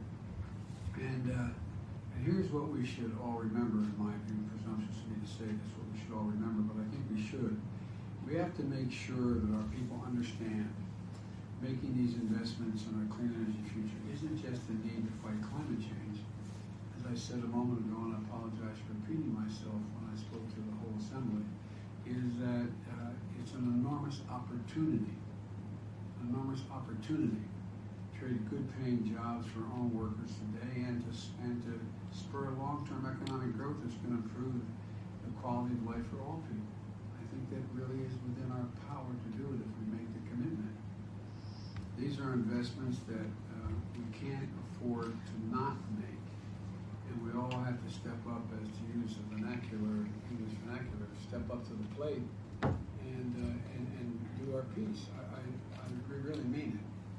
And you know, these investments, as I said, are ones that I think we can meet. Our meeting here in Glasgow isn't the end of the journey, as we all know, and I know we all know this, and you know it as well or better than I do, many of you. It's really just you know, a starting line to begin to really take, for the first time, really decisive action. And one that's going to determine whether or not we're going to be able to meet the challenge of climate change and deliver on the promise of a safer, more prosperous future for all our people. I think we can do this. My mother, God love her, used to have an expression, say, out of everything bad, something good will come if you look hard enough for it. Well, I know in the United States, just because of the leadership of people behind me, like former Secretary Kerry and Senator Kerry and a lot of you as well, that American people 4 or 5 years ago weren't at all sure about climate change. It was real. Well, they have, as they say in southern parts of my state, seen the Lord. They've seen what's happened back home, the incredible changes that are taking place. And they're now finally realizing the sense of urgency that you all are. And so, look, as I said, we have the tools, I think we have the know-how, and we have the resources. We have to make some choices. And I apologize that I'm going to have to step away. One of the choices I'm going to make is I'm going to better the person sitting in this seat in a moment and ask Secretary Kerry, the Special Presidential Envoy on Climate Change, a longtime friend and a genuine expert on this issue. He's done an incredible job this year. But let me conclude by saying, and I know I've gone over my time, is that I really, honest to God, think we have an opportunity, if we seize it. An opportunity that I think the world is ready to embrace. But I want to emphasize again, I think those of us who have deforested a long time ago, those of us who have taken actions a long time ago to cause the problems we have to be ready to step up for everyone from Tanzania to Fiji to make sure that they have the wherewithal. And that's the next, I have to acknowledge to you, that's the next big case I'm going to have to make at home. They now know there is climate change and they're ready to step up. But we got to make sure they know that the United States has an obligation to also step up at financing other countries that have not had the opportunity to do as much damage as we have and have an opportunity to get much better. So anyway, thank you very much, and thank you for having me, old buddy. Appreciate it. Thank you very much. Well, thank you, Joe. And to anybody looking at me impatiently saying, well, why did I allow the President of the United States to run over the 2 minutes? Just two considerations. Well, first of all, Joe wasn't in the room when I set out that very strict rubric, point one. But point two, everybody will understand, the huge importance of the United States in helping the world to take action and show solidarity. So I think for that reason alone, I think it was worth Disregard the last 15 minutes. allowing the rules to be bent. I hope that people will indulge me on that point. So can we get on to the presidency, His Excellency the President of Madagascar, Andrew Rajoelina. Excellences, Monsieur le Premier ministre du Royaume-Uni, Excellences, Mesdames et Messieurs, les chefs d'État, chefs de délégation, honorable assistance. Les décideurs du monde sont réunis ici à Glasgow aujourd'hui pour œuvrer à préserver l'avenir de l'humanité tout entière. On n'entend pas l'interprète. I don't think we've got the interpreter yet.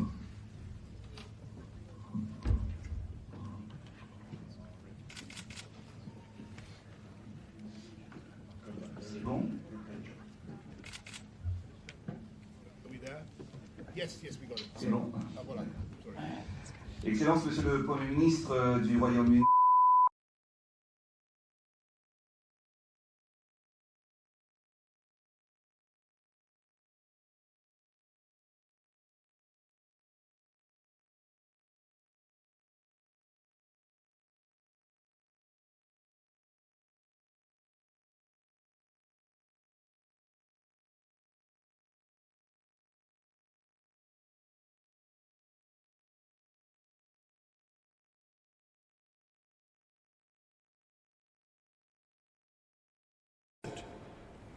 Currently, close to 90% of the electricity used by Kenyans is from renewable energy sources, and we plan to achieve 100% renewable energy by the year 2030.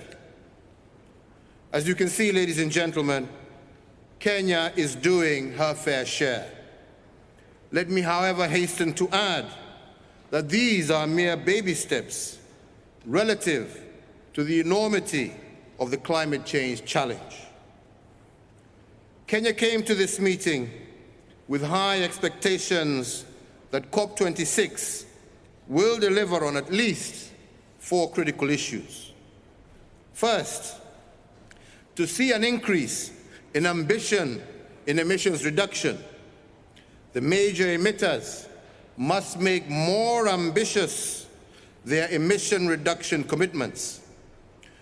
We all must harness low-carbon investment opportunities as we reboot our economies. Second, we would like to see a quantum increase in climate finance. 2 times in a row, developing countries have been promised US $100 billion per year, but this has yet to be delivered. Today, once again, yet another pledge of 2023. Third, we would like to see ambition on adaptation and loss and damage. With climate impacts increasing, provisions to help the most vulnerable to adapt, including through increased financial support, should be strengthened. Finally, we expect that detailed rules and procedures for implementing the Paris Agreement will be finalized, and a clear way forward for climate-resilient pathways set. We also expect that the agreement will be sufficiently inclusive to accommodate the needs and priorities of developing countries, and in particular, the special needs and circumstances of Africa, which has been very ably put forward earlier and very well articulated by Elizabeth Wahote, the young girl who spoke to us earlier. Indeed, the findings of the international scientific community, including the recent report of the Intergovernmental Panel on Climate Change, on the physical science and basis of climate change, underscore the special needs and circumstances of Africa, contribute to the vulnerability and the low adaptive capacity of African countries to climate change. The IPCC further notes that even with scaled-up global climate action, it will not be possible to avoid and to reduce all loss and damage from the impacts of climate change, and that by 2030, the economic costs of loss and damage in developing countries is expected to be between US dollars 290 billion and US dollars 580 billion.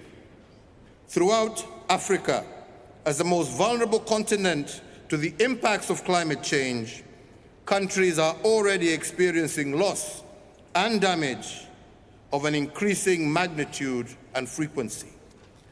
We are therefore deeply concerned to hear that yesterday, during the adoption of the agenda for this conference, the item on the special needs and circumstances of Africa was yet again not adopted.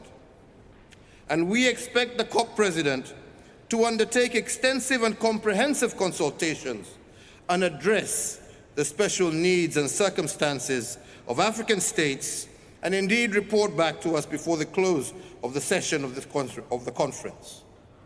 In conclusion, ladies and gentlemen, our own Kenyan Eliud Kipchoge, the greatest marathoner of all time and our climate champion, and who will be attending this conference, has demonstrated to us that in a race against time, no human is limited. We have the means and the ability to protect our planet from climate change-related destruction and to secure peace and stability for all. What we need now is to recognize that we are in a race against time, and we need unanimity of purpose, we need boldness and unwavering political commitment to achieve the 1.5-degree pathway. I thank you for your attention. Thank you, Your Excellency.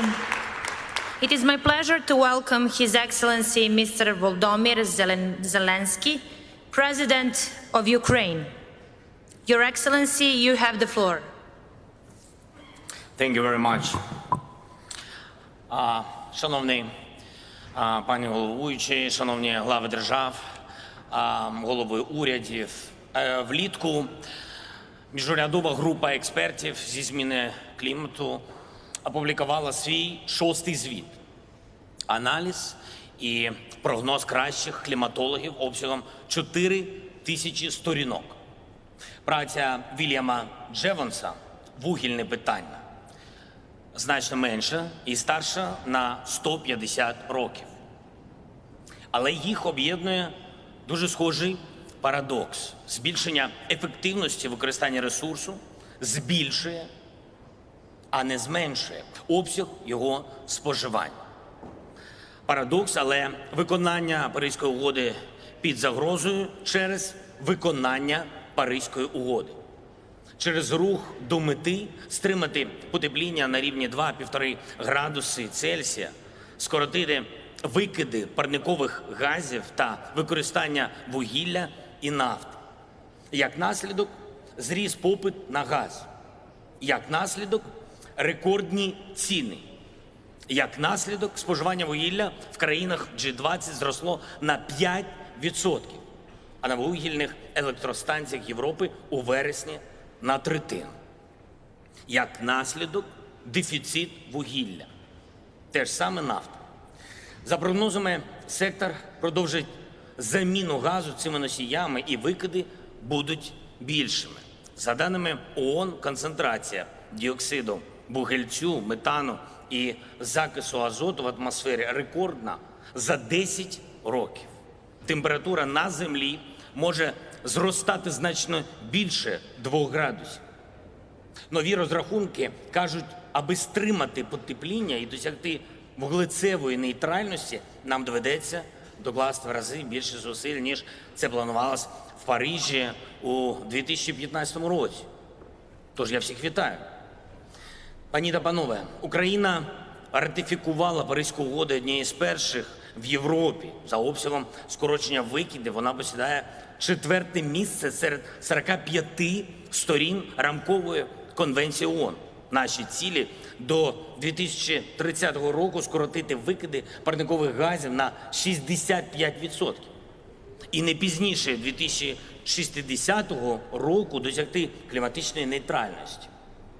Україна підтримує низку ініціатив цієї конференції, зокрема декларацію щодо лісу- і землекористування. Важливим для нас є доступ до надійного і довгострокового кліматичного фінансування, особливо в рамках Зеленого кліматичного фонду. Шановні друзі, лауреат Нобелівської премії професор Парізі чітко окреслив мету конференції в Глазго. Сильні рішення, швидкі темпи. Останнє заслуговує особливої уваги. У 92-му році ми підписали конвенцію щодо стабілізації парникових газів. Через 3 роки погодились, лише це не допоможе. Потрібні чіткі зобов'язання. Вони з'явились у Кіотському протоколі 97-го року. Це зменшення викидів у атмосферу. Протокол вступить в силу тільки через 8 років після прийняття у 2005. А через 6 років ми вирішимо замінити його на нову угоду. У 2015-му підпишемо Паризьку угоду і домовимося почати виконувати її через 5 років у 2020 році. Цими темпами ми долаємо загрозу довкіллю. Урагани Катріна і Сенді, вимирання Великого бар'єрного рифу, землетруси на Гаїті та в Індійському океані, цунамі, повені, пожежі, засуви в усьому світі. Навіть аномальні опади, що затопили Глазго за 2 дні до кліматичного саміту, не стають тривожними дзвіночками і не пришвидшують кожного з нас. Як на мене, щоб подолати глобальне потепління, нам необхідне глобальне потепління у відносинах держав, де щороку тане довіра. Домовленості нічого не варті, якщо для когось це просто слова. І щодо екологічних угод і тих, що не стосуються довкілля. Ви знаєте, у 1994 році Україна отримала гарантії безпеки, які, на жаль, не були виконані, а планета отримала дві екобомби у центрі Європи. Окуповані Крим і частина нашого українського Донбасу. Півострів Крим з унікальною флорою і фауною став військово-морською базою Російської Федерації. А на частині Донбасу затоплення шахт, деградація ґрунту, брак питної води. І все це зараз. Це спільна загроза для усього світу. У наш час лихо, де б воно не сталося, я впевнений, стосується абсолютно всіх. Це доводить вибух на Чорнобильській АЕС, від якого постраждала не лише Україна, а десятки країн світу. Ця трагедія показує нам і іншу, другу істину. Чи не найбільш дієвим для відновлення довкілля є невтручання людини? Природа в Чорнобилі відновлюється швидше, набагато швидше, ніж очікувалось. Ніби підказуючи найкраще, чим ви можете допомогти, люди, це не заважати. Не слід сприймати це буквально і нічого взагалі не робити. Ми можемо здатися. Повені і пожежі будуть щотижня. Купатись у морі зможемо лише у костюмах хімічного захисту. Решту життя проведемо у респіраторах. Чиста питна вода лише на вихідні. Продукти вирощені не на токсичному ґрунті лише на Новий рік, на особливі свята. А середня тривалість у світі життя складатиме 25-30 років. Можливо, це було б справедливим покаранням для нас, для людства, для тих, хто забув, що це наша планета, і для тих, хто забув, що це не наша планета. Це планета ведмедів, тигрів, панд, коал, китів, акул тощо. Вони не можуть провести свій саміт. Вони не можуть відмовитись від пластику, зменшити викиди СО2. Вони не можуть. Лише ми можемо це виправити. І лікувати треба, на мою думку, не симптоми, а першопричину. Змінювати не принципи виробництва і надрокористування, а глобального мислення, глобальної поведінки, пріоритети світової політики і кожної держави. Вимірювати не лише фінансове, а насамперед екологічне зростання, не лише рівень ВВП чи рівень інфляції, а перш за все рівень чистоти повітря, води, землі, сприймати будь-яку територію не як ринок збуту, ринок товарів чи послуг, а як домівку для тисяч представників флори і фауни. Пишатись не новими моделями техніки, не тільки тим, що ми щось створюємо, а тим, що ми щось важливе зберігаємо. Сказано багато слів, час їх виконувати швидко, спільно, без виключень.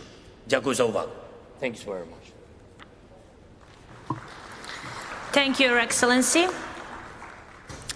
It is my pleasure to welcome His Excellency Mr. Abdel El-Sisi, President of Egypt. Your Excellency, you have the floor.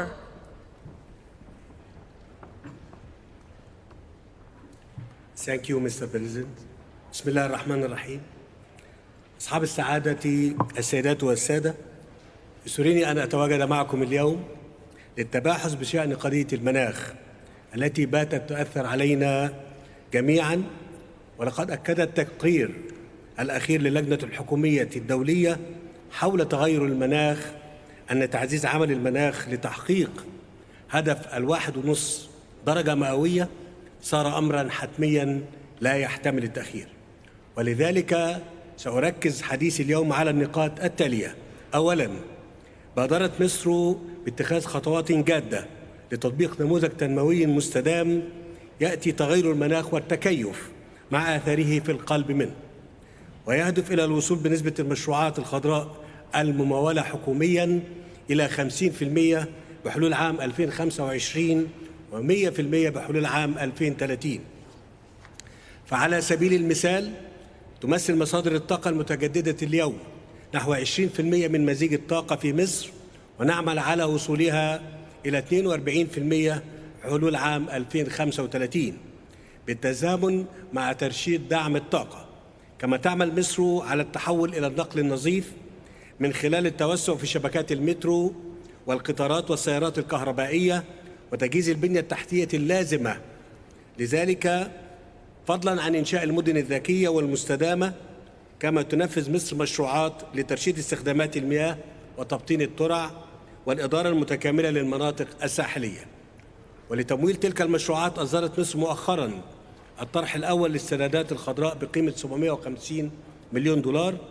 وحتى توضع هذه الجهود في إطارها المؤسسي، انتهت مصر من إعداد الاستراتيجية الوطنية لتغير المناخ عام 2050، والتي ستفتح الطريق أمام تحديث مصر لمساهماتها المحددة وطنيا، بحيث تكون السياسات والأهداف والإجراءات المتضمنة بهذه المساهمات مكملة لجهود الدولة التنموية ولمسعيها للتعافي من آثار جائحة كورونا وليست عبئا عليها. ثانيا، مثلما تدرك مصر واجباتها فإنها تعي حجم التحديات التي تواجهها كافة الدول النامية. وهنا أود التأكيد على أن تنفيذ الدول النامية لالتزاماتها في مواجهة تغير المناخ مرهون بحجم الدعم الذي تحصل عليه، خاصة من التمويل الذي يعد حجر الزاوية والمحدد الرئيسي لقدرة دولنا على رفع طموحها المناخي في إطار التوازن الدقيق الذي مثله اتفاق باريس، والذي يتعين الحفاظ عليه لضمان تعزيز جهود خفض الانبعاثات والتكيف مع الآثار السلبية لتغير المناخ على قدم المساواة. وإننا نشعر بالقلق إزاء الفجوة بين التمويل المتاح وحجم الاحتياجات الفعلية للدول النامية، علاوة على العقبات التي تواجه دولنا في النفاذ إلى هذا التمويل. ومن ثم فلا بد من وفاء الدول المتقدمة بتعهدها بتقديم 100 مليار دولار سنويا لصالح تمويل المناخ في الدول النامية.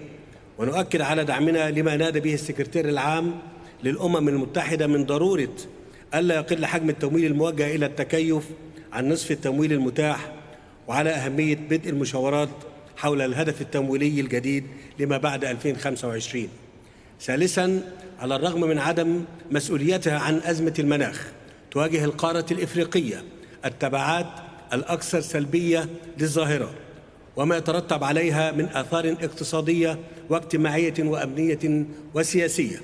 ومع ذلك تعد القارة نموذجاً لعمل المناخ الجاد بقدر ما تسمح به إمكانياتها والدعم المتاح لها، ومن ثم تدعو مصر إلى ضرورة منح القارة الإفريقية معاملة خاصة في إطار تنفيذ اتفاق باريس بالنظر لوضعها الخاص وحجم التحديات التي تواجهها. السيدات والسادة، إنني واثق أن المداولات التي ستشهدها قمتنا والنتائج التي ستخرج بها ستعبر عن التزامنا السياسي بمواجهة تغير المناخ والتكيف مع آثاره السلبية. كما أثق أن ذلك سوف يصل إلى وفودنا التي تستعد الآن لبدء التفاوض حول الموضوعات المطروحة على جدول أعمال المؤتمر ليكون دافعاً ومحفزاً لها للخروج بنتائج إيجابية.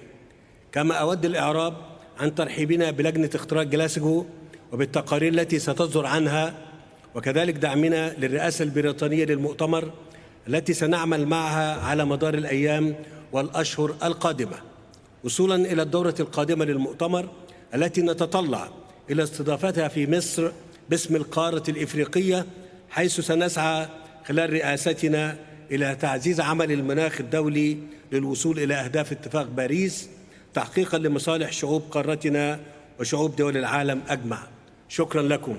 Thank you, Mr. President. Thank you, Your Excellency.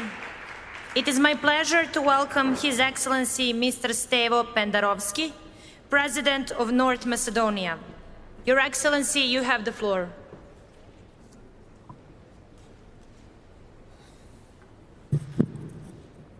Thank you.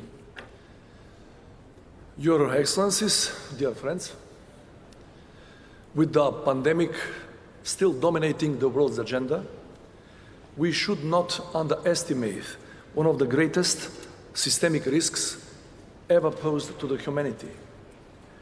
Scientists say there might be only 1 decade left for the world to fundamentally redesign its development paradigms, to change our life habits and reconstruct our economies on a sustainable basis. If we ignore these worrying trends, catastrophic consequences will follow for the environment, health, food and water security, in fact for the overall human safety and development. So what we promised in Paris, we must deliver here in Glasgow. As EU candidate country ready to start negotiations, North Macedonia has already been transposing European climate acquis in its national legislation. By supporting the European Green Deal, we are committed to do our share in turning Europe into the first carbon-neutral continent by 2050. Despite the fact that we are a small European country, we have great climate ambitions. To this end, we adopted the enhanced national determined contributions. Our target for 2030 is to reduce greenhouse gas emissions by 51% compared to 1990 levels, or 82% in net emissions compared to the same base year. We designed 63 mitigation policies and measures which are gender responsive and are linked to 15 sustainable development goals. By implementing our long-term strategy on climate action, we aim to transform North Macedonia into a low-carbon economy, enhancing competitiveness and promoting social cohesion. This whole-of-society approach will help us fight unemployment by creating green jobs, decrease pollution with renewables, and develop sustainable habits through education. We have made these commitments against the backdrop of several structural challenges to our domestic economic growth, worsened by the devastating effects of COVID-19, because we do believe that the only sustainable recovery from the pandemic is green recovery. If the country with the GDP per capita of below $6,000 is fully dedicated to achieving these ambitious pledges, then each state in the world can do it.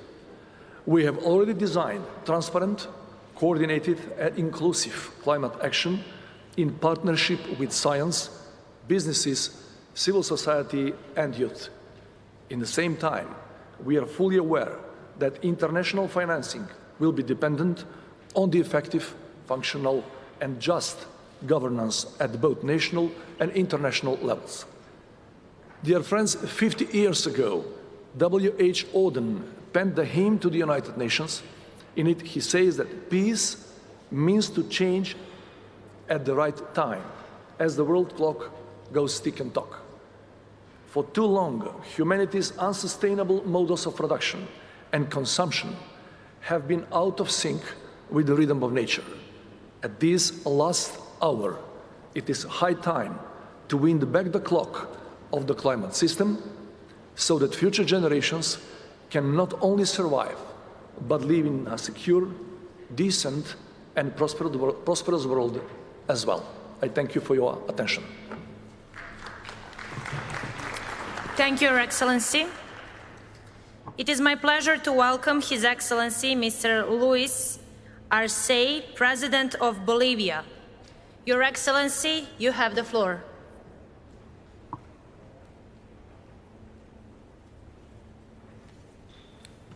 Muchas gracias, presidente.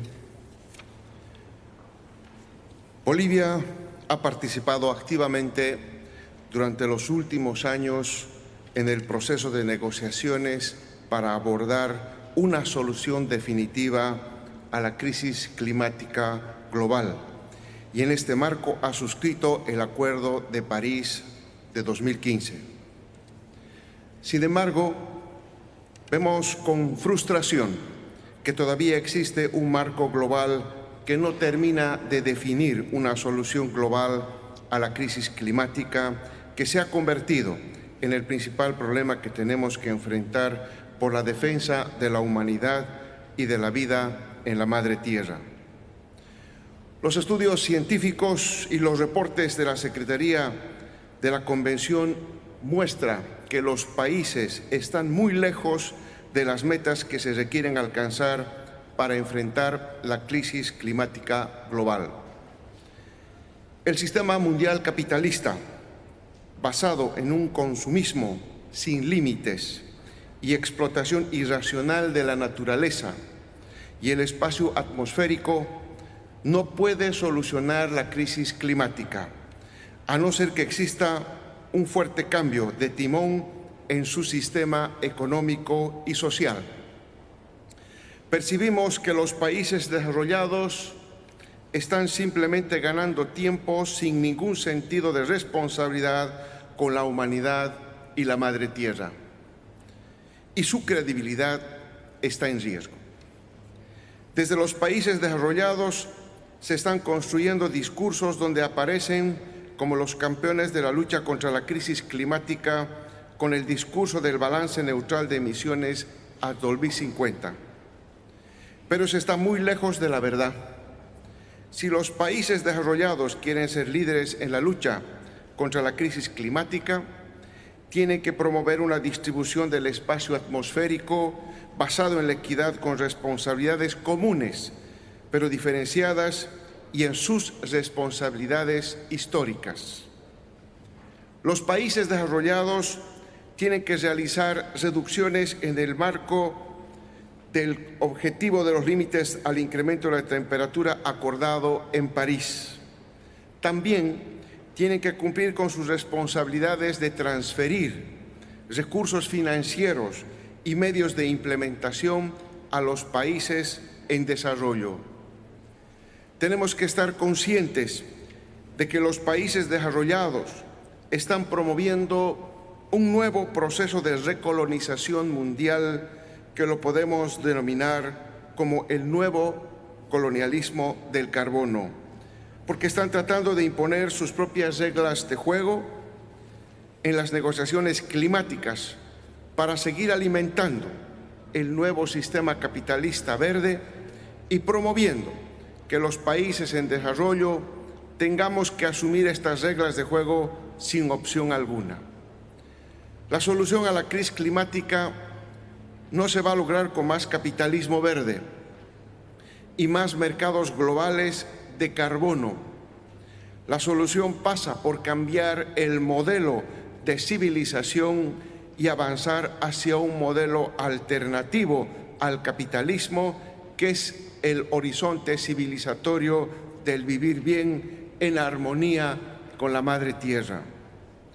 Como Bolivia, estamos concluyendo la preparación de una contribución nacionalmente determinada hacia el año 2030, que ratifica nuestro compromiso nacional con la crisis climática en los sectores de agua, energía, bosque y agropecuario.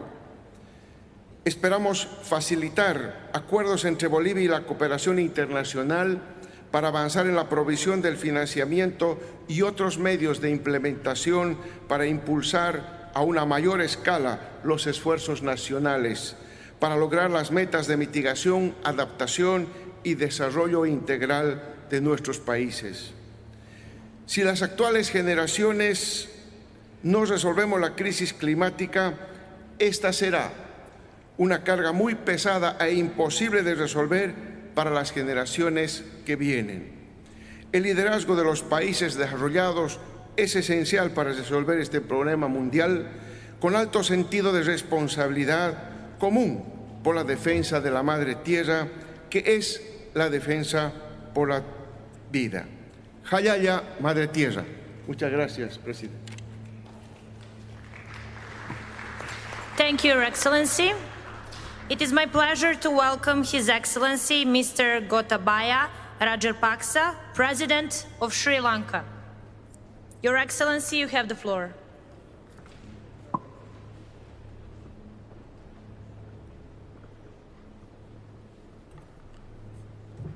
Chairperson, Excellencies, delegates. This event takes place at a critical time for humanity. As a developing tropical island nation with abundant biodiversity, Sri Lanka is deeply aware of the impacts of climate change.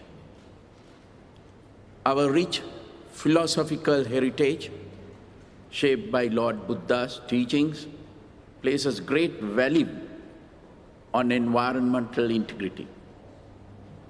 Sustainability is therefore at the heart of our national policy framework. Sri Lanka's updated nationally determined contributions aims to reduce emissions towards achieving carbon neutrality by 2050. We have prioritized enhancing national forest cover with initiatives underway to increase our carbon sequestration capacity by 7% by 2030. We will increase contribution of renewable energy sources to 70% of national energy needs by 2030 and are taking steps to phase out use of fossil fuels. Sri Lanka is also proud to be a co-lead of the Global Energy Compact for no new coal power. Sri Lanka recently restricted imports of chemical fertilizers, pesticides, and weedicides due to public health concerns, water contamination, soil degradation, and biodiversity impacts. Although opposed by entrenched lobbies, this has created opportunities for innovation and investment into organic agriculture that will be healthier and more sustainable in future.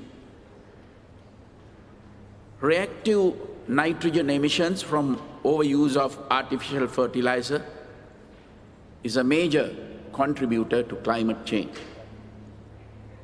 In 2019, Sri Lanka spearheaded the Colombo Declaration on Sustainable Nitrogen Management, which seeks to have nitrogen waste by 2030. We look forward to more countries joining this initiative.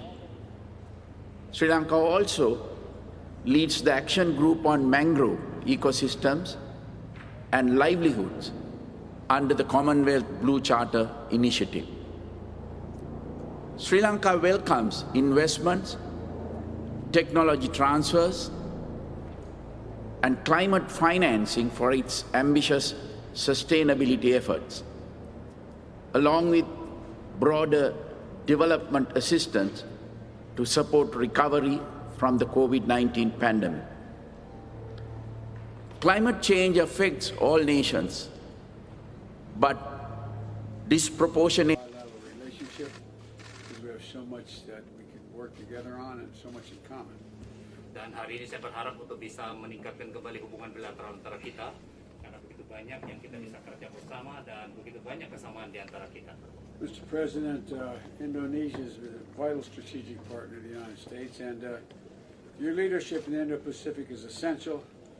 I'm looking forward to successful presidency of the G20 next year. Bapak Presiden, Indonesia adalah merupakan partner strategis yang vital untuk Amerika Serikat, dan kepemimpinan Bapak di kawasan Indo-Pasifik itu adalah sangat penting, dan juga saya berharap terus bisa menjalin kerjasama yang sukses dengan Bapak sebagai Ketua Presidensi dari G20 untuk tahun mendatang. Our nations also share a strong commitment to our democratic values and respect for the rule of law and international order. Dan negara-negara kita juga berbagi pendapat yang sama di dalam banyak nilai dan juga dalam supremasi hukum dan juga ketertiban dunia. From addressing the climate crisis to ending the COVID-19 pandemic to upholding freedom of the seas, there's no global challenge today that doesn't benefit from Indonesia and the United States working together. Dari berbicara mengenai perubahan iklim dan juga untuk mengakhiri pandemi COVID dan juga untuk mempertahankan kebebasan berlayar, ya, dalam tantangan global yang menghadapi itu, ya, Amerika Serikat dan Indonesia dapat terus bekerja bersama.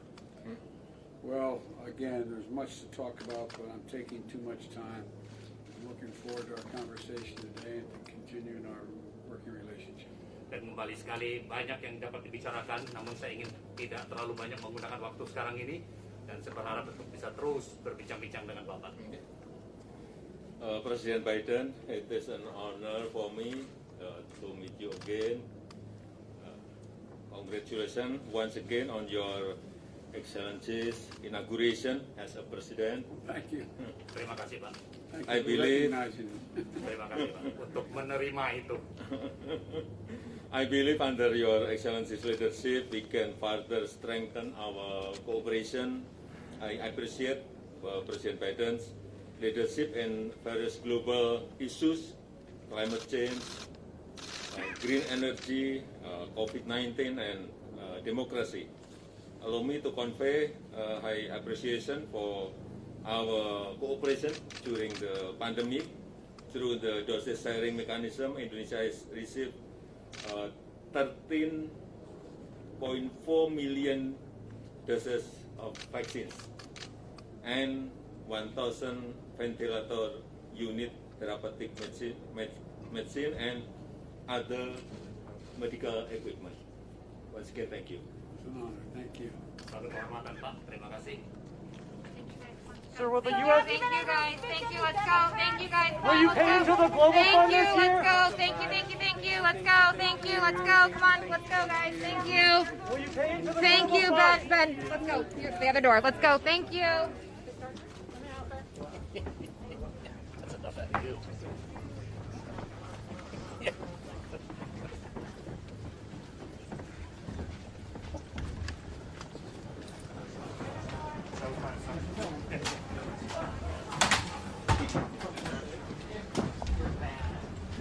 All right.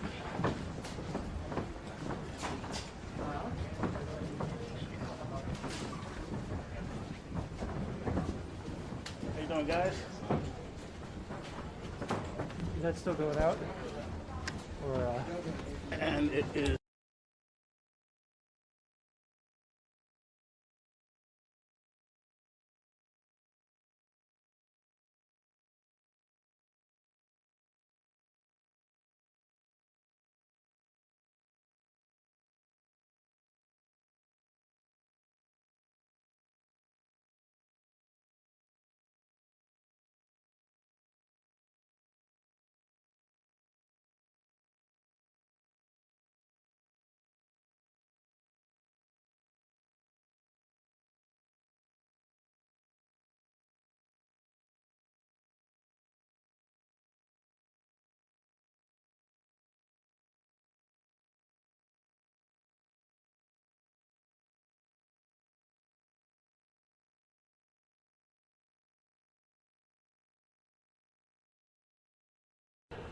Your Excellency, you have the floor.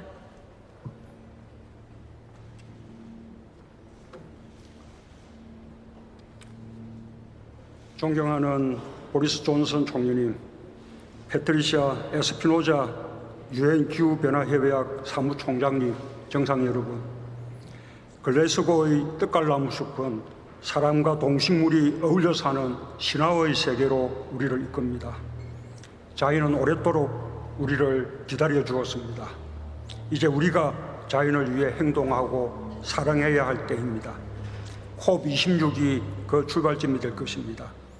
더 이상의 지구 온난화를 막고 기다려준 자연에게 응답하게 되길 바랍니다. 나는 오늘 세 가지를 약속하고 한 가지 제안을 드리고자 합니다. 첫째, 한국은 2030 NDC를 상향하여 2018년 대비 40% 이상 온실가스를 감축하겠습니다. 종전 목표보다 14% 상향한 과감한 목표이며 짧은 기간 가파르게 온실가스를 감축해야 하는 매우 도전적인 과제입니다. 쉽지 않은 일이지만 한국 국민들은 바로 지금 행동할 때라고 결정했습니다. 한국은 2050 탄소 중립을 법제화하고 탄소 중립 시나리오를 발표했습니다. 2030년까지 30%의 메탄 감축 방안도 담겼습니다. 메탄은 이산화탄소보다 온실 효과가 매우 높아 기후위기 해결의 중요한 열쇠입니다. 한국은 국제 메탄 서약에 가입해 메탄 감축 노력에 적극 동참하겠습니다. 둘째, 한국은 2차 세계대전 이후 유일하게 산림 녹화에 성공한 나라로서 산림 보건 협력에 앞장서겠습니다. 나무는 살아있는 온실가스 흡수원입니다. 나무를 키우고 산림을 되살리는 일은 기후위기 대응의 중요한 해결책입니다. 사막화를 막고 접경지역의 평화를 정진시킬 수 있는 방안이기도 합니다. 산림 및 토지 이용에 관한 글래스고 정상선언을 환영하며 개도국의 산림 회복에 적극 협력하겠습니다. 아울러 남북한 산림 협력을 통해 한반도 전체의 온실가스를 감축해 나갈 것입니다. 내년 5월 한국에서 개최되는 세계 산림총회의 성공을 위해 국제사회의 지지와 협력을 부탁드립니다. 셋째, 세계 석탄 감축 노력에 동참하겠습니다.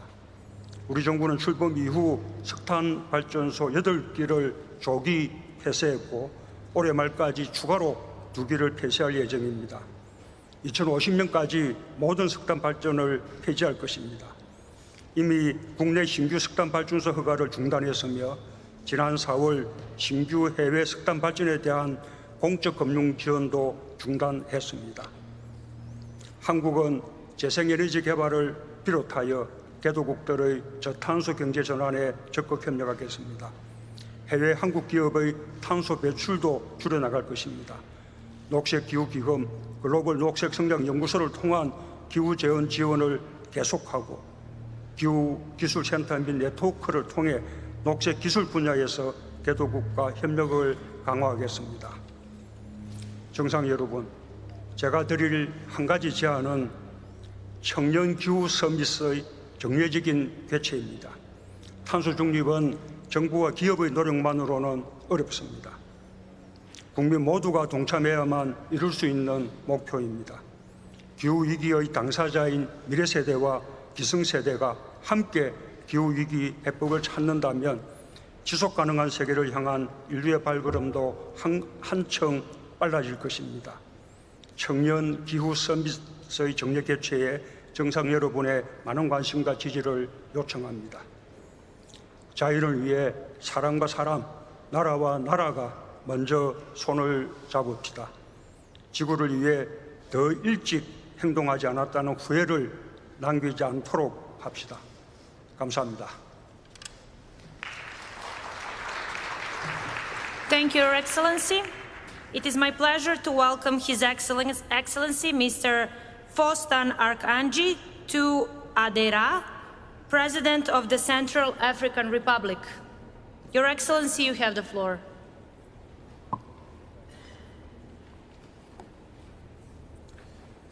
Madame la Présidente, Excellences, Mesdames et Messieurs les chefs d'État et de gouvernement, Mesdames et Messieurs, la République centrafricaine, mon pays, est honorée